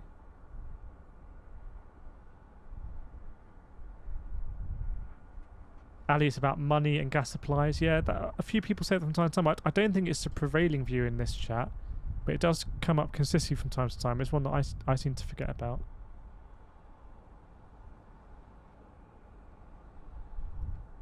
Senior Keanu, Putin won't accept EU or NATO. There is I think, a Eurasian Union. I can't remember who's in the Eurasian Union. Ken, they're talking about using biological weapons. I haven't seen anything like that. Obviously, that would be contrary to the Geneva Convention. Richard says Putin will not nuke. It's just not his decision to push that button. He'll be stopped one way or another. There is a train of thought that if a president of either US or Russia was order his generals to fire the weapons, that down that chain of command someone would refuse to do it.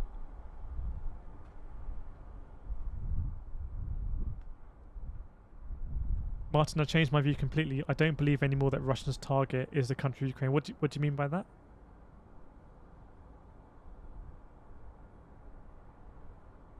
Dan, has anyone that thinks NATO started actually lived in the former Soviet country?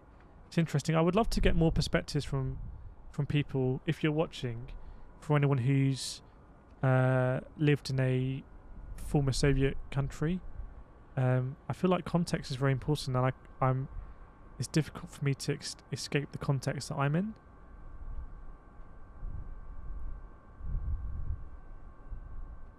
Do we know what buildings have been strategically bombed? Not exactly, no. Brad, does it feel like this is a turning point? It does feel like, I think you said the Rubicon has been crossed. It feels hard to see how there's going to be a climb down, especially we saw both sides go to the negotiations on the Belarusian border, and the kind of respective red lines seem to be very far apart.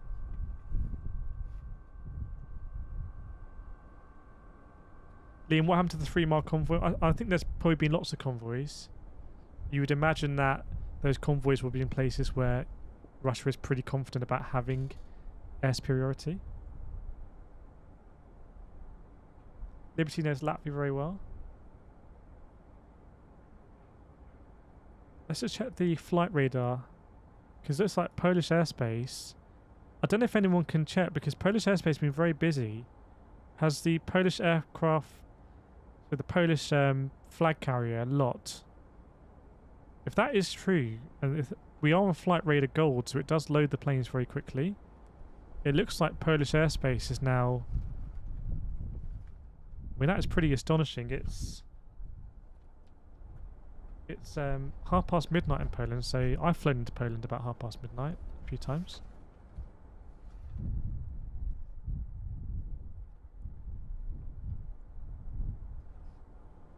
It sounds like the Russian column is probably around this airport, and what it feels like is that on the first day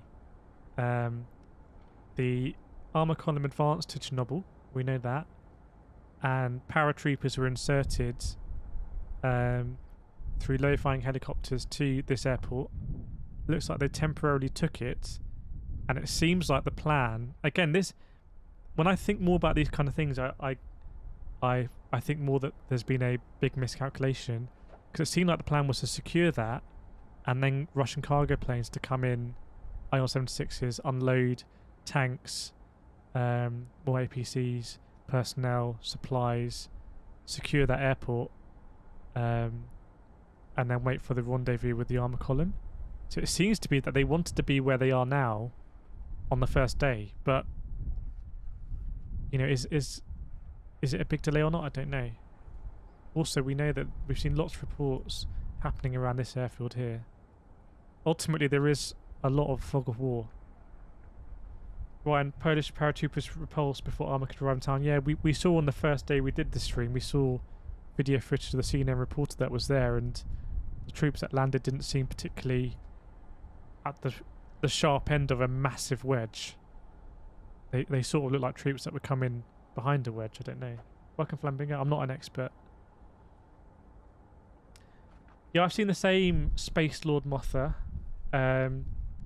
Obviously, a lot of those videos from Prisons of Wars, I'm only reading the subtitles, but... And obviously, that, you know, those Prisons of War could be told to say anything in that situation, but pretty astonishing if they, you know, have been underprepared. Although, you know, historically, the Russian military ideology hasn't been afraid to just throw numbers and use numbers. In the West, there seems to be much more of a every soldier's life is very, very important, and you know, not, you know, think about the way that the war in Iraq was conducted. It seemed to be conducted in a way to absolutely minimise coalition casualties, whereas here it seems to be the opposite. James, keep an eye on the south of where? MBR, the entire push has seemed disjointed and sporadic. That seems to be the message that has been projected, yeah, to the in terms of the West. This is, we've been following this, you know, for the last 5 days, and this is definitely, I would say, the quietest I've seen Polish airspace. By the way, it's 11:30. Okay, we'll go to about midnight today. I think I've got to be up 6 o'clock tomorrow morning. Thanks, David. Yeah, looks like the present. Actually, I can't see. Maybe transponders are off, but I can't see the tanker over Romania. I can see this one coming in. We'll see where it goes. There's no tanker I can see over Tigamiras. Fucking Gary. Surprised the Ukraine TV and radio stations not be tracked yet. I think this comes down to this point of if you're liberating a city, if you're liberating a country, then you can't reconcile that with destroying infrastructure. Again, this is where the miscalculation could be very, very costly to remediate, because if your troops in have gone on the pretense that they will be liberating, and then suddenly there has to be a massive change of approach now, and they need to be destructive against, you know, civilians that look like them, speak the same language as them, on streets that may look like the same streets as the streets they have at home. That might be difficult. I still can't contemplate what the consequences of a Russian failure here.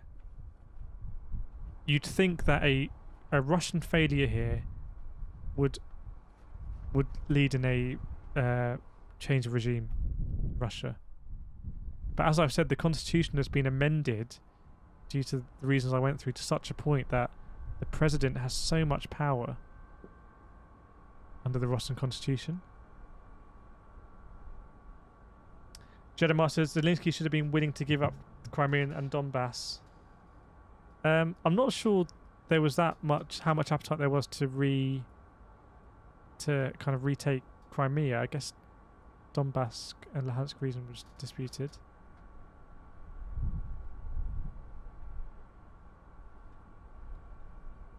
Yeah, to me, well, we went through Putin's speech on the first stream. We went through that whole speech because it was an extraordinary speech in terms of how it was rejecting a lot of assumptions that I think we had lived through in the world, or they had rejected them. Martin, win or lose is a change of regime. Surely if it's a win, it's not a change of regime.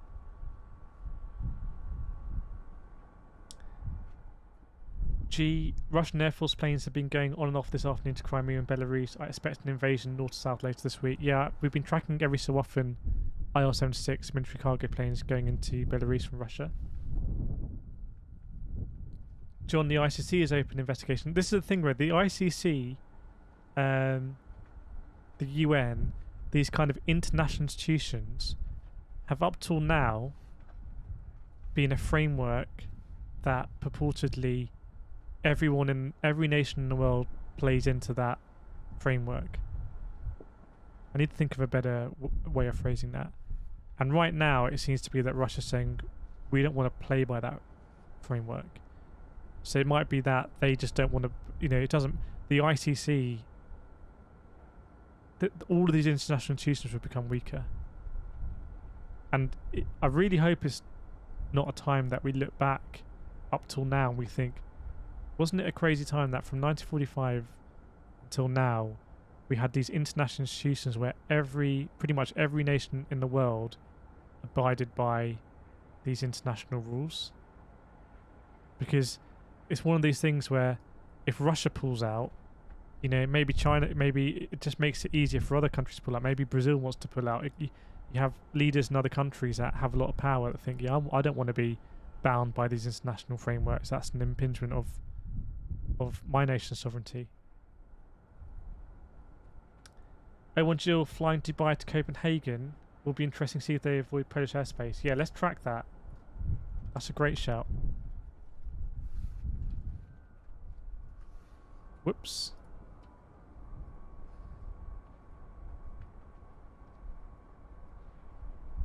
That's a great shout. It's on the flight path at the moment. It's on the flight path at the moment, and this one, well, that's a military plane. So let's see. Going to Copenhagen. Or actually, where is this one going? Yeah, that flight plan is not correct, I guess. So let's see how it gets there. The League of Nations, I think, a lot of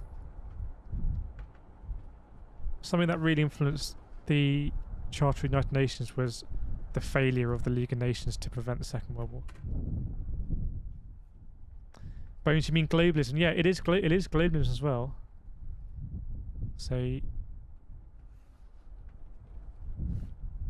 know, it has, if you are critical of, you know, theories like globalism or neocolonialism. Welcome, David.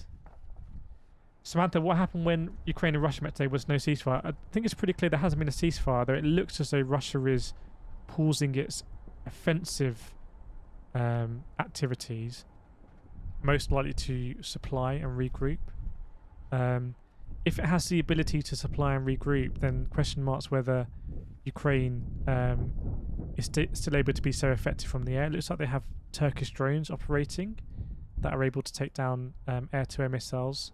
And the European Union yesterday, I think it's being enacted today, did a pretty unprecedented step in terms of procuring, I think, MiG and Sukhoi fighter jets for Ukrainian pilots to fly into Ukraine.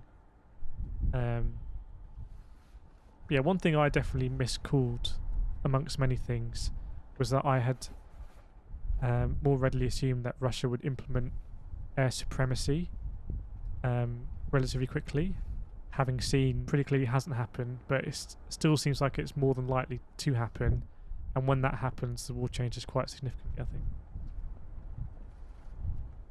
Brian Butter, your voice is like whipped cream on top of my sponge pudding. Smoky, silky, smooth and delish. No one's ever said that before. Wow, their mods are just absolutely on everything.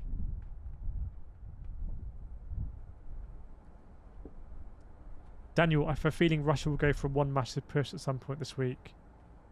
Yeah, there's more footage today of Putin with his generals and economic advisors called the sanctions illegitimate. I guess, you know, you can see tweets in there say that. It's interesting because the optics of the way Putin's meeting with these advisors is recorded and filmed makes him look isolated. He sits at the end of a very long table and on his own, and all the advisors sit at the other end together. So the optics are, it makes him look isolated, but maybe that's Western optics. Maybe in Russia he looks strong because he's the only one at that end of the table. I don't know, but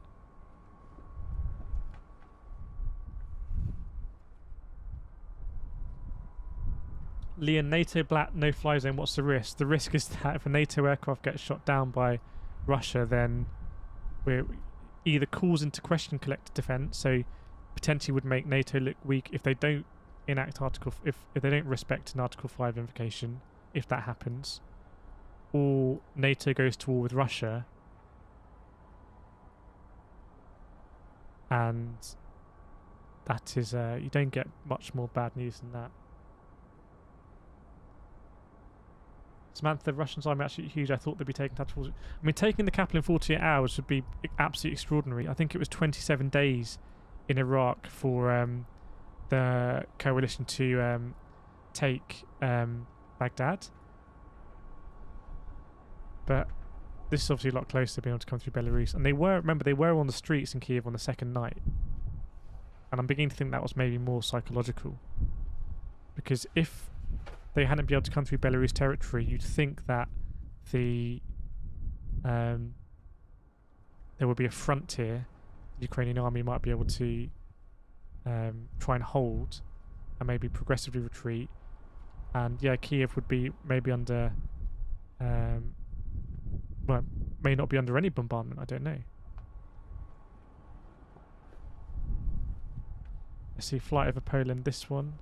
That's Iran Air, so they might not be playing by necessarily the same playbook.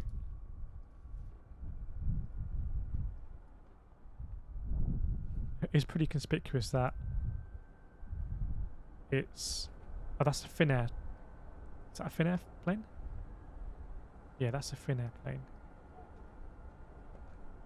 So this Finnair plane is going over as well. I don't know what the situation is in Poland. You can probably... They'll probably be... These will probably be public, these... Any closure of airspace by the Polish Aviation Authority. So on their website, if something's been enacted, it'll probably say. Yeah, live UA maps has been up and down all day. I do want to get a subscription to it. I've got a subscription to Flight Radar now. I want to get a subscription to it, so maybe we'll get some better access, because Flight Radar now loads much quicker. I've got the gold subscription.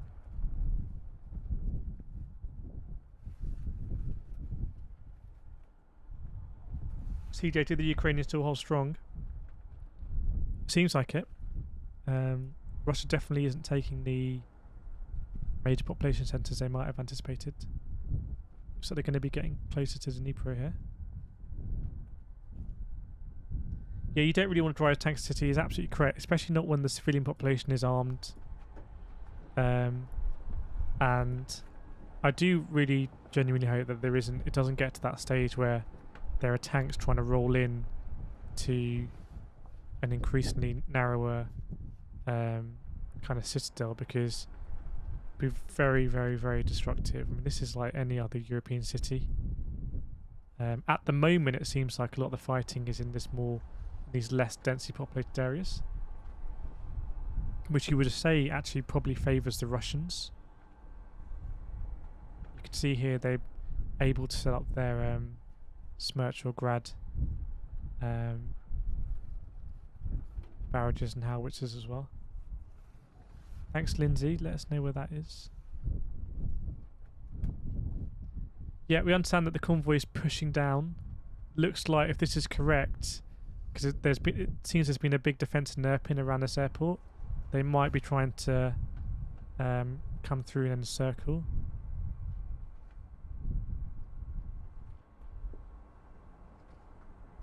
Joseph, did anyone see the video of the dude dragging the tank down the street? Yeah, I saw that. I didn't know whether it was a Ukrainian civilian doing it or whether it was a Russian troops had commandeered a tractor to kind of bring it back to be repaired. I don't know. I did see the footage.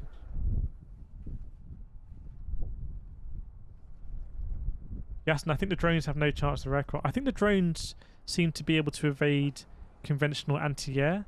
Maybe they're not detected by their radar systems or something like that. I don't know. But you think that they could be targeted by Russian fighter jets. But you know, the latest Russian fighter jet isn't, as I understand it, in full production yet. Oh, the tractor had a Z on it. Okay, fine. So yeah, that would make sense that they may have, I would imagine they may have commandeered a tractor to drag it back to be repaired. But that's just my interpretation of what I think it could be. Thanks, Rob.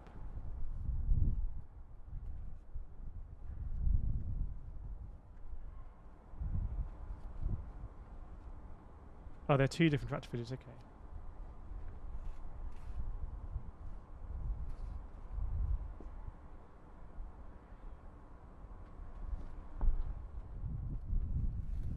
Dan Fraser, any further news of the link between the picture of the large Russian convoy and the fire reports?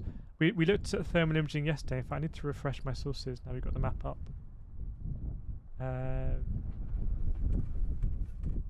Yeah, Macron and Putin spoke again today. It seems like Macron is the leader in the West that has that diplomatic relation with Putin. Would be a huge coup for Macron if he can broker some kind of ceasefire or settlement, I would imagine.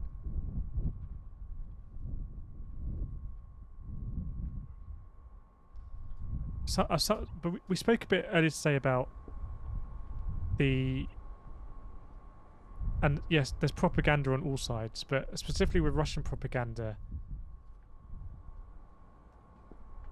if actually in practice it rarely seems that sophisticated, which in a way is scary because in the future it may become more sophisticated, but right now it doesn't. It's a bit like when you get fraud emails. Everyone will get fraud emails saying, oh hey, I'm a Nigerian prince and if you mail me $1 billion or something, you get some money, or those kind of emails. The Russian propaganda kind of feels on that level of sophisticated nature, and how they can transition from a pretext that they have presented from what I've seen on Russian state TV to a military again, I keep forgetting the word, but you know, supporting the recognition of the independence of these regions, to shelling Kyiv and besieging Kyiv. I don't know how they're going to pivot on that. And maybe the missing ingredient was the false flag event. Maybe the false flag event that all the West intelligence was saying was going to happen, maybe it was foiled, and without that there's a missing link in the propaganda. I don't know. Yeah, sorry, what's going with Nationwide. CJ, doesn't it feel like old times? You got to remember with Russian propaganda and like, you know, the Trotsky incident, and it's a big question is like, does the internet? I'm going to make a this. Does the internet make it? Does the internet make it easier for the truth or for propaganda? If that makes sense. And you could say that with Russia kind of for the last 15 years or so really pushing this fake news agenda. You know, if you watch Russian state TV, they always talk about fake news, and they say we are the bastion of truth, everything else is fake news. So is that afraid of the internet? Is the internet really a medium where just because it is more transparent there will be more inverted commas truth? It's a very loaded term. And therefore we live in an age at the moment where there's all this scrutiny on fake news and confusion, etc. I don't know.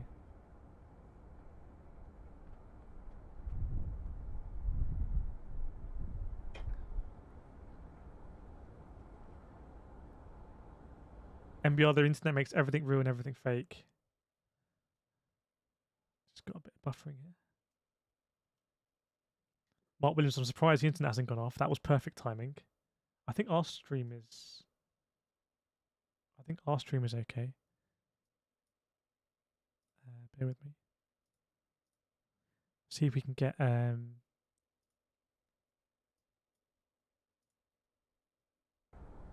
think it was going down like that yesterday, wasn't it, as well? Oh, that's interesting.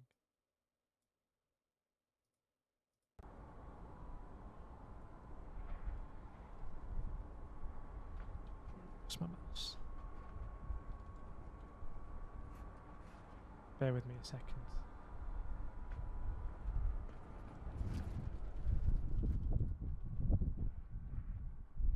So I'm going to be streaming every day around 10 PM. So you'll see, by the way, you'll see other videos on this channel of me doing my racing, because for the last year I've been making videos and streaming and really trying to build this channel. This channel became the biggest channel for Gran Turismo 7, which is the biggest racing game in the world, coming out this Thursday. And I did a lot of videos to get itself in that position. So whenever I release a Gran Turismo 7 video, it's a #1 ranking video in the world. So I'm in this very difficult position now where there's two different communities that I'm trying to provide a platform for, and it's probably not a crossover. So just bear that in mind. If you do subscribe, you are going to see other content. But if you like this community, then yeah, please do subscribe. Because that is good for the algorithm, and maybe YouTube will share it to similar people I don't know, or more people. But are you bothered if on this channel there's gaming stuff as well? Or do you ever go to your subscriptions tab in YouTube? Because if you don't go to your subscriptions tab, it probably doesn't make any difference. That's something I've got to weigh up. Can't you stream our racing? I do 24-hour races, but we did actually do a stream once. I did a 24-hour race. No, I did a 12-hour race at Le Mans, and it was the same night that Chinese rocket was coming down, and I tracked the Chinese rocket, or my chat tracked the Chinese rocket as I was driving. The only thing about this channel, I feel like why this chat is so much better than basically every other chat on these live streams you see on YouTube, is because this channel is a genuine channel with a history on YouTube that is very well moderated, has been checked by YouTube, hence it's monetized. It hasn't just popped up out of nowhere. So I feel like that, in terms of the YouTube algorithm, this channel has that repute and that trust. Race on. No. Okay, no, it doesn't. I was like, no, don't do it. No, it doesn't bother you. Okay, fine. I fully understand that. I get comments on these live streams when they get archived from my sim racing community saying, I hate have you gone into politics, and I don't feel like I am getting into politics. To me, it's not politics. It's you know, having this space where we follow this rule and what it means and what's happening. But I can see it because these people didn't subscribe to get this on their feed, so, and vice versa. But anyway, enough about me. Yeah, so let me know in this chat if you were here on the Chinese rocket night. That was, in a way, that was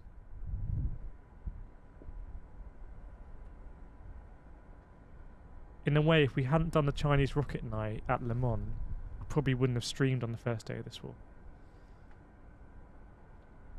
Right.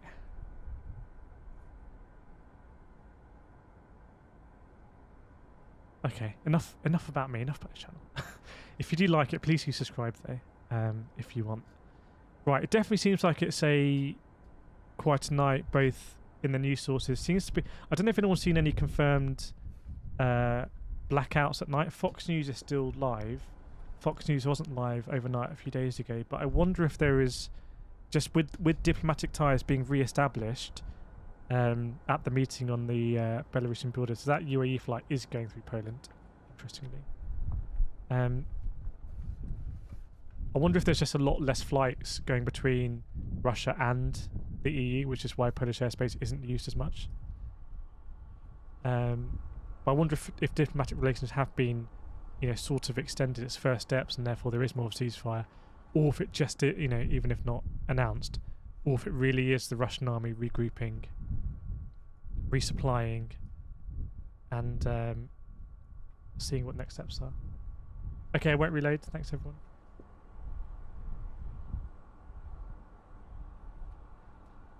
Yeah, I was thinking, Mark, why?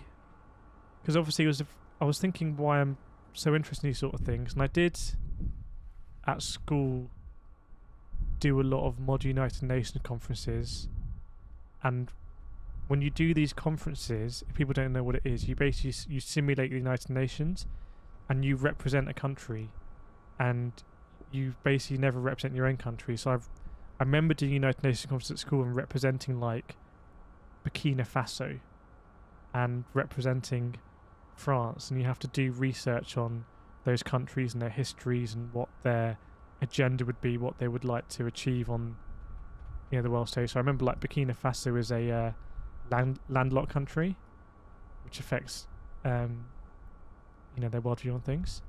I remember doing a lot of those, and I also studied at school UK politics, US politics, and then at university I studied Russian constitution, and I did a lot of trips out to EU countries. I went to Greece, I went to Latvia, and like EU kind of conferences and stuff like that. A lot more United Nations. I remember thinking after university, I was like, oh, those United Nations conferences were really fun. Oh, thanks by the way for the thanks Samantha, and thanks. Did I miss a oh no, that's mentioned earlier. Thanks for becoming a KRT corporal. I remember thinking after university, oh, those are a lot of fun, those conferences. How can I keep doing them? I remember thinking, once you leave university, if you want to do that sort of stuff, you need to join the UN. There's no conferences anymore. It's just a real thing. And then also when I finished university, I cycled from London to Istanbul, which I've spoken about. It's probably quite boring. Pretty much on the spur of the moment. I cycled out in September. And probably the most interesting couple of months in my life, actually. Yeah, if anyone's watching, I remember a lot of people saying there were 30s, 40s, 50s, up to 70s. If you have kids or relatives and you want to recommend ways, or if they show an engagement, if they're really interested in what's going right now and what it means, I can 100% recommend Mod United Nations, and there are conferences all over the world. It's a very global thing as a way to try and see issues from other perspectives. I may have represented Ukraine once, don't know. Report him as misinformed. Sorry, was that me? Update. Are we going to risk an update? Let me refresh my sources here.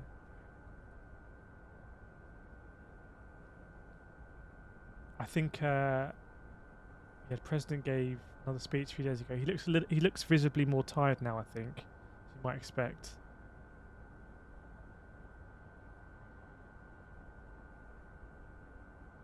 Monaco has imposed sanctions.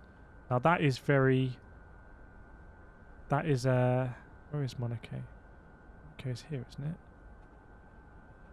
Obviously a lot of Russian oligarchs will be down in Monaco.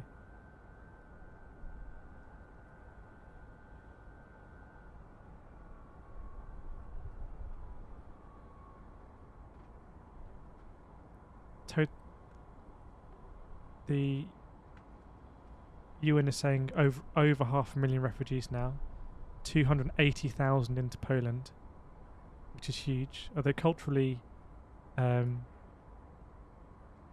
think Lviv was even originally part of Poland. Obviously the borders have changed a lot. I think culturally quite similar here. I have been to these regions quite a bit actually. 110169, is that a... Oh, this one here. Just circling.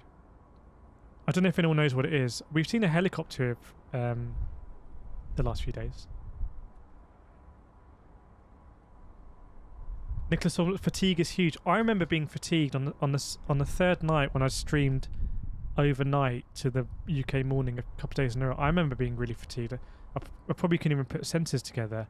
So imagine, well, I can't imagine, but being on edge in Kyiv, air raid sirens, you know, genuine Russian troops, you know, right in the heart of the city. The more I think about it, the more I think it was a show of capabilities from the Russians.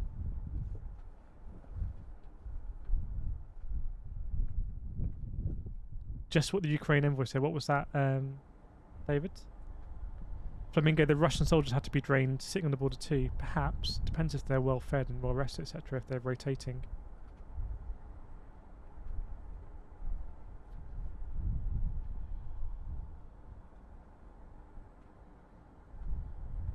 Oh, it's been confirmed as a drone. Okay. Does anyone know what drone? Maybe the same drone we saw in the Black Sea. It's quite low though, if this altitude is correct.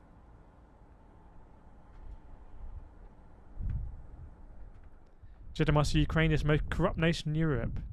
Not sure about that. I mean, I'm sure there's lots of corruption, but you have to remember that after the fall of the Soviet Union, you know, nuclear warheads around Chernobyl, the entire political structure had collapsed and was weak at that point anyway. Obviously very, very, very unstable regions. But I think the path of Ukraine is to try and implement democracy, and there's been a lot of flashpoints along the way. You could say Ukraine really has been a battle for democracy. And Russia is a purported democracy. You know, the Duma and the Federal Council, they are all elected. The president is elected. Prime Minister is elected.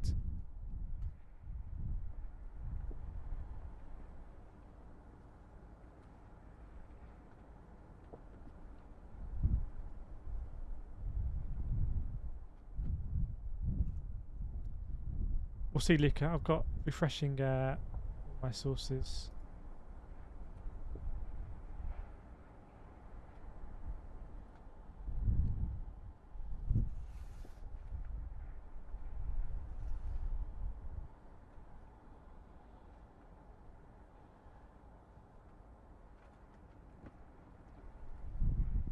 There's a lot of kind of reports coming out that's you know, apparently from Russian command, or apparently from the Ukrainian forces, that I'm never sure how accurate they really can be.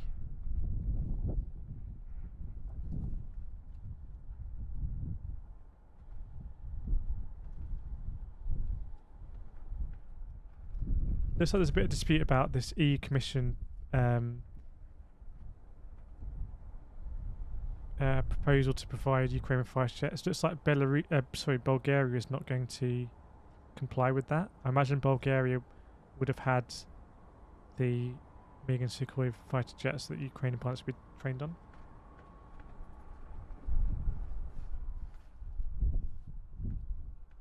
Fin 131 going longer around. You sure? I think, well, it's going longer around Ukraine, yeah, but Polish airspace is very, very quiet tonight. I think Ukraine, a report I saw said Ukraine had 4 of these TB2 drones and they had 44 on order. I imagine they're trying to get more of them because they seem to be quite effective.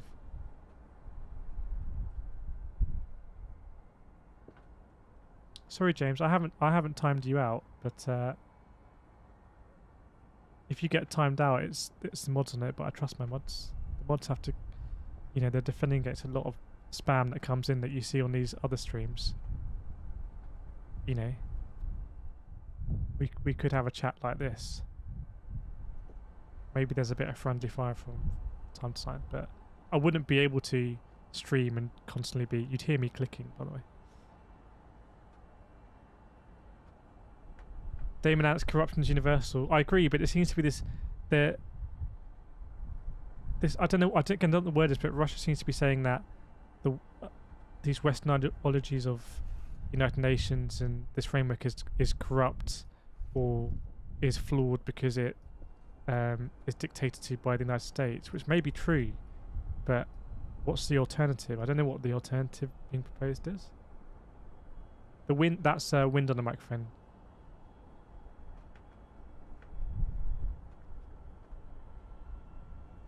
Could you explain what the drone's doing? The TB2 drones supplied by Turkey are able to deploy bombs onto Russian supply convoys and Russian anti-air. It looks like they're really targeting anti-air missiles. I suspect that maybe they're not detected by the radar that the Russians have because they're smaller or made of some different equipment.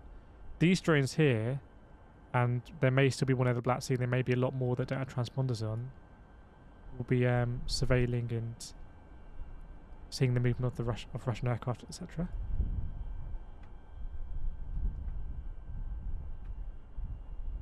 Visual.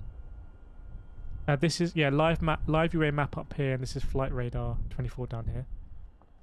We can change the. I don't know which is the best map to have, by the way. Or if we want to go old school and go actual radar. Thing is, you don't get the pop-up in radar view. Yeah, this is genuine. Well, in terms of publicly available transponder information over Europe.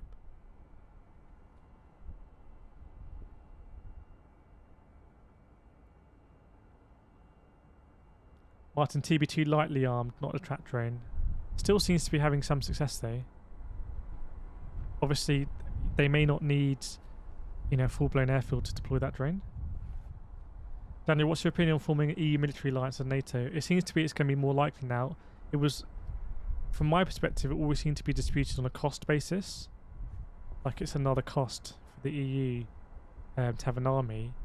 But I would say it was never the primary concern was, oh, would that inflame Russia? Would that be provocative towards Russia? Whereas from the Russian perspective, you can imagine the budget doesn't matter to them. That's irrelevant. It's more about, hang on, there's going to be an EU army on their doorstep.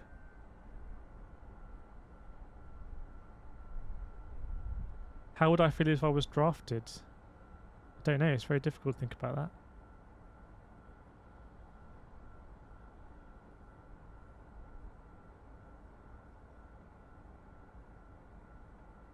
Marcus, Belarus and Russia, these have been officers because their constitution changes. Yeah, I know we talked about how Russia's constitution has changed over the years and has been changed to give more powers to the president. I don't know about Belarus, but I think that Lukashenko has been there for many, many years. I don't know if there was a change to that constitution or what happened after the Soviet Union constitution no longer applied. Captain, I think Putin is expecting the old KGB psyops to help justify this war. We'll see.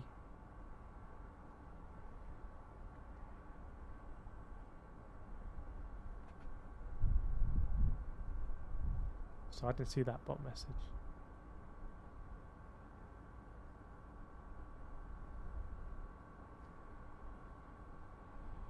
Dan, no offense, not sure if you're fit enough to get drafted. Don't know, no idea. I have friends who went to the army. Black Sea is not Romanian territory. Well, it's international waters and international airspace, I believe. But obviously, the entry point is theoretically controlled by the Bosphorus. There's a convention there. It has to be accessible.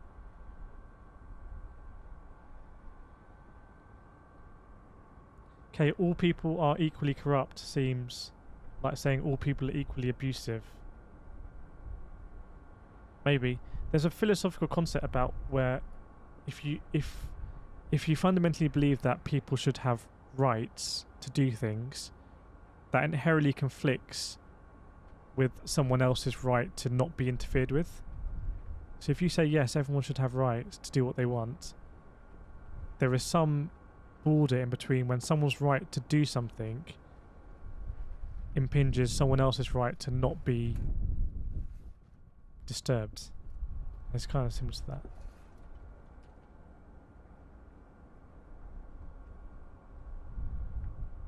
Welcome, Charlie. Do you think the Chechen and Belarusian soldiers will make much difference? The Chechen soldiers may not identify as much. Again, I'm just guessing. They may not identify as much with the Ukrainian population, so they may have less issues with using more destructive weaponry, being more intimidating, using more force. The Belarusian troops, I kind of feel like Belarus is wanting to show a lot of support to Russia. It's played its hand now, because I'm sure it's going to come under sanctions from the West. Maybe that's an area where the West has been a little bit slow. It's not really putting significant pressure on the Belarus prior to the invasion. But apparently they have about 40,000 troops, but they're not particularly well regarded. I think the biggest thing is just the access that they are provided for the Russian troops, I would imagine. Samantha, where's the UN comes to this as Russia and the UN, right? At the moment, Russia and the UN, I really don't think it's out of the equation that Russia would leave the United Nations or declare it invalid. And ironically, it's a Ukrainian delegate who's saying that Russia is not validly in the United Nations because the relevant paperwork wasn't signed. And I think that would be a terrible thing, actually, if Russia were to leave the United Nations, or they're not really playing by the rules anyway. There's a lot of crosstalk. It's like there's never the way United Nations work with the way you make your speeches. It's never a conversation. But if they really did formally withdraw, then we lose that international framework that theoretically had legitimacy because every nation was a part of it. And that was the difficult, we got through all these years with P5 members being able to exercise a P5, and yet, no one massively ejected to this state at this level. Yeah, I'm going to subscribe to ABS Exchange. We'll get ABS Exchange up tomorrow as well. We'll try to pay for a subscription to Live UA Map as well if we get, maybe, I don't know, it seems like a Flight Radar, you get some sort of preferential access to it.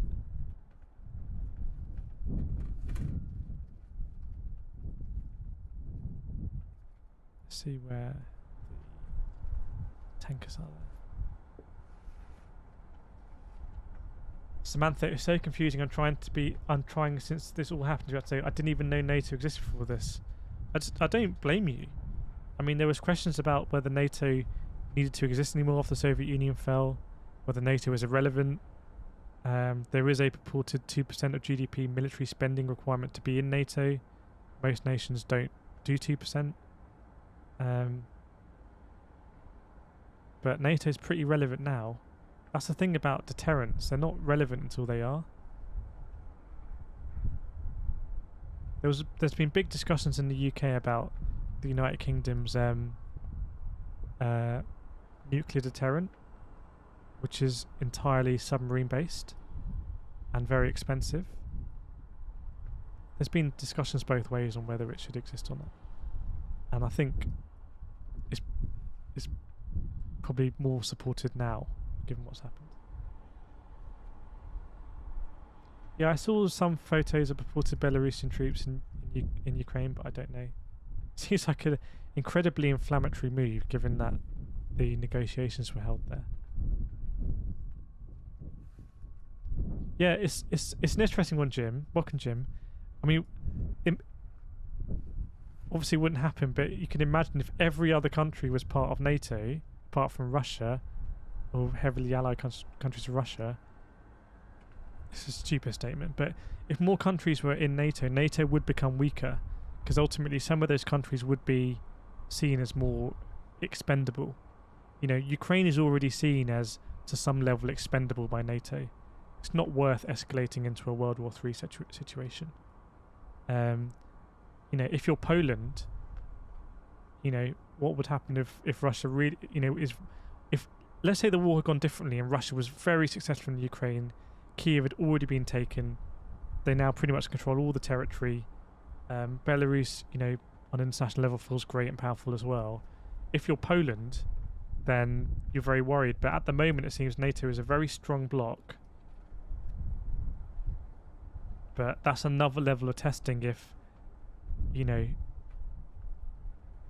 Russia wants to get close to some of, let's say, the more weaker nations within NATO. Yeah, the US is the biggest funder of NATO. But you could arguably say that the US benefits from the current international order in terms of these institutions which legitimize what the US wants to do on a global scale, so it's worth protecting. The bigger question above that is that really a problem? Do other democratic nations feel that they're not sovereign because ultimately the US is able to exercise a lot of softer military power? And I would imagine that the West doesn't really feel like it's a big loss of sovereignty.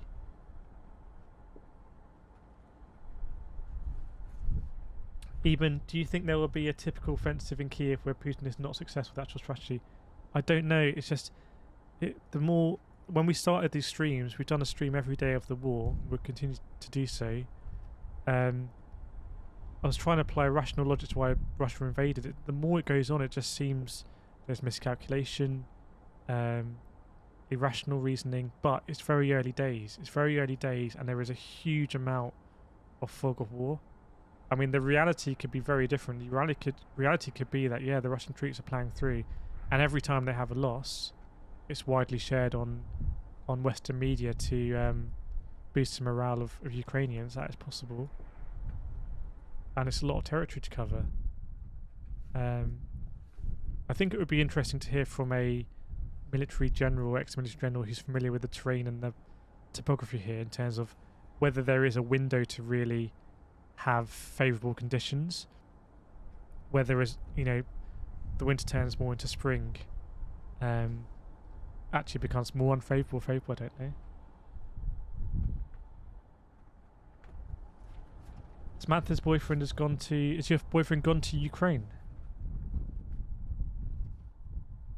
My voice is out of sync. Okay. Everyone's going to be watching my lips now and seeing if it is out of sync. Testing. Hang on.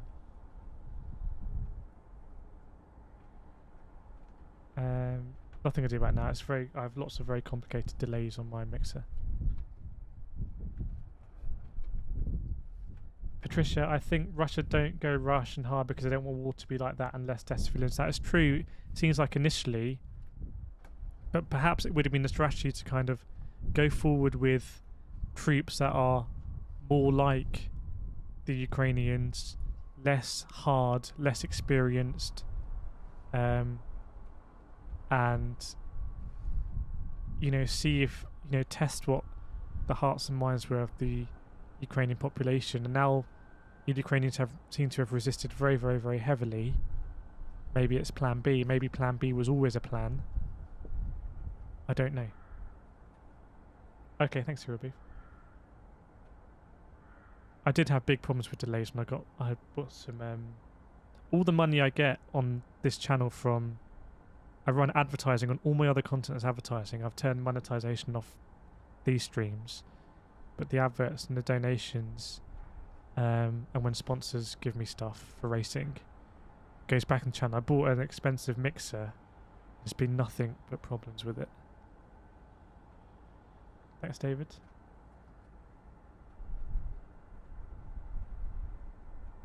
Australian government trying to discourage Australians going to fight. Yeah, I saw something from UK government today.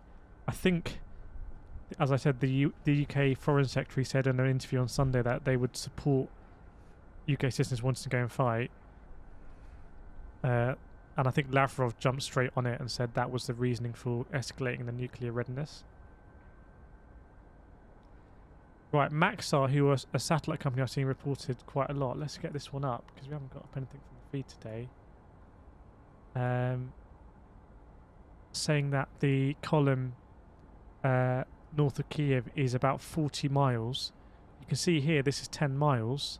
So a 40-mile column is absolutely huge. It's, you know, potentially even a traffic jam. If they can't progress anymore, then they'll be getting backed up, and you know, maybe that's why the EU is doing an absolutely radical step and saying they're going to supply fighter jets, because that Russian convoy, if it is backed up, would be a huge target. And I think this is footage here from a TB2 drone. So already TB2 drones operating in this area. This is the same missile that shot down the MH17 passenger jet with a lot of Dutch citizens on board. So this is, since day one we've been talking about this region for multiple reasons. We've been talking about this the most, I think, during the war. So yeah, 40 miles apparently on satellite imagery. I wonder if we'll see satellite imagery, but that is a huge amount. Yeah, I saw the Starlink gear as well. I was very cynical about that. I saw a photo on Twitter about the back of a truck with the Starlink satellite dishes on them. To what extent it's meaningful, I don't know, but yeah, it looks like something's happened. CJ, honestly, at this point, Ukraine has rallied so much support, it wouldn't surprise me if Russia says they won. I think I'm missing your point. I wasn't able to quite understand that. That's my fault.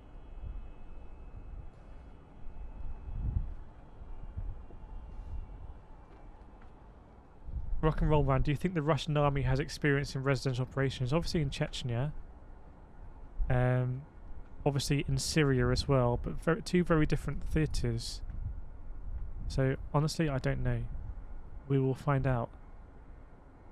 I think there's a bit of, I think the right word is, there feels like there's a little bit of euphoria that I see from these reports sometimes. There's a bit of euphoria that Ukraine has held out, Kyiv has held out, because it was when we streamed on the second night and we could hear the gunfire getting closer to where the webcam is, felt very dark times. So maybe there's a bit of euphoria, but that's almost like a human release of tension maybe. And I'm not sure how much that actually represents reality. I don't know. We're a little bit distanced here. We're a little bit distanced.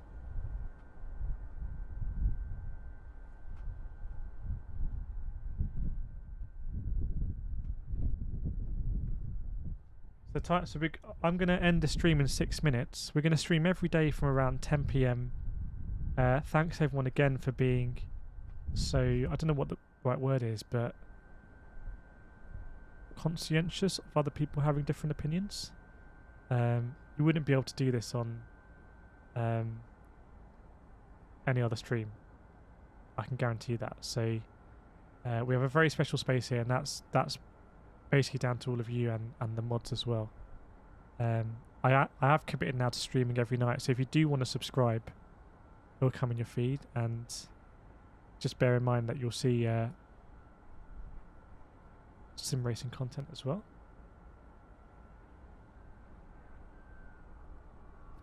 Thanks Notorious MIG. Thanks to the stream, I checked out your racing content. Yeah, hopefully I'm better at the sim racing content. Like I said, I did put the channel in a position where it became, or is, the #1 channel for Gran Turismo 7, which is going to be the biggest racing game in the world. But I like doing these streams. It's weird, isn't it? It was just an emotion. I did the first one out of emotion. It felt like I needed to. And I asked the mods, I said, look, are you going to be happy modding on this? Because I know that a lot of people are not going to be happy about me doing this. And the mod said, yeah, we think this is important. We're happy to mod for you.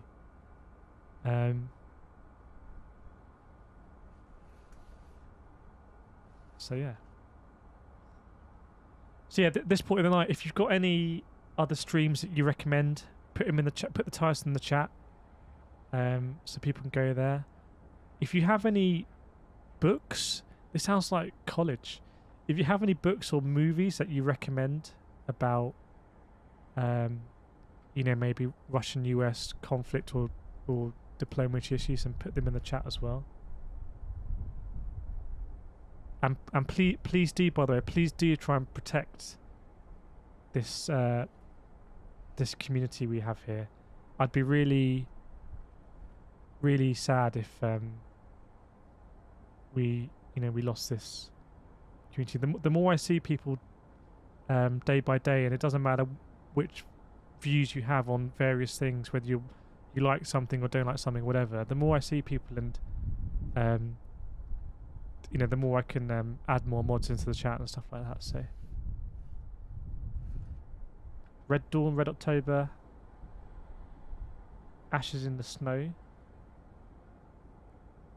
Yeah, I've never read Dune actually. Superbike recommending Estonian Reserve Soldier Channel. Thanks everyone.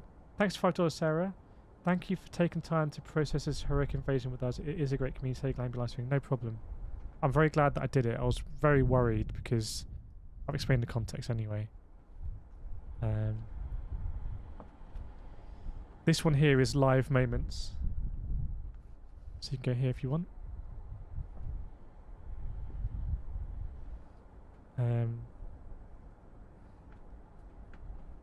If you want to be in this chat.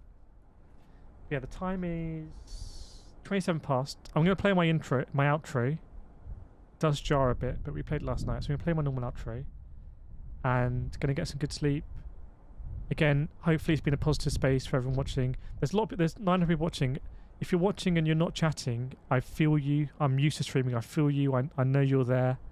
I know you exist and you're real people, and I feel your connection.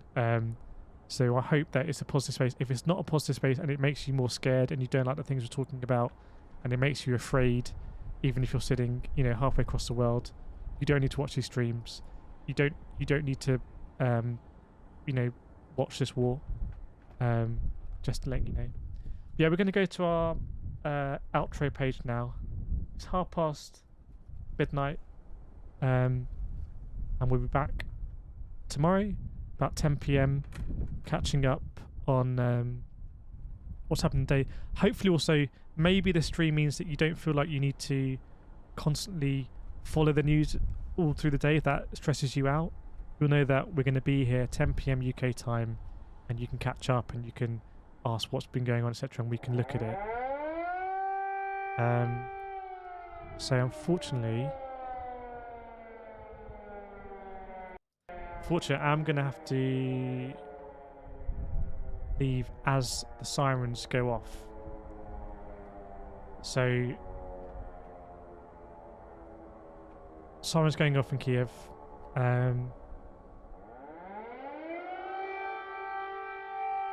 But we've heard that periodically.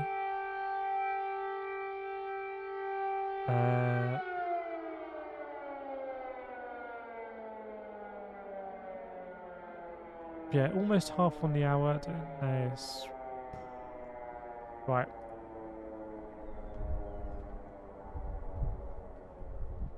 We've had a positive end. I'm going to end the stream, and stay safe, stay mentally safe, and I'll see you tomorrow. That was a wild ride. I know at the start you were curious, but my goodness, that was fast and furious. All the intensity we had, we've come to the end, now that's too bad. But the energy threw books off the shelf, and we hope you all enjoyed yourselves. Enjoyed yourselves. We will go all the way, it's not about the trend. Keep going now, keep going till we reach the end. Till we reach the end.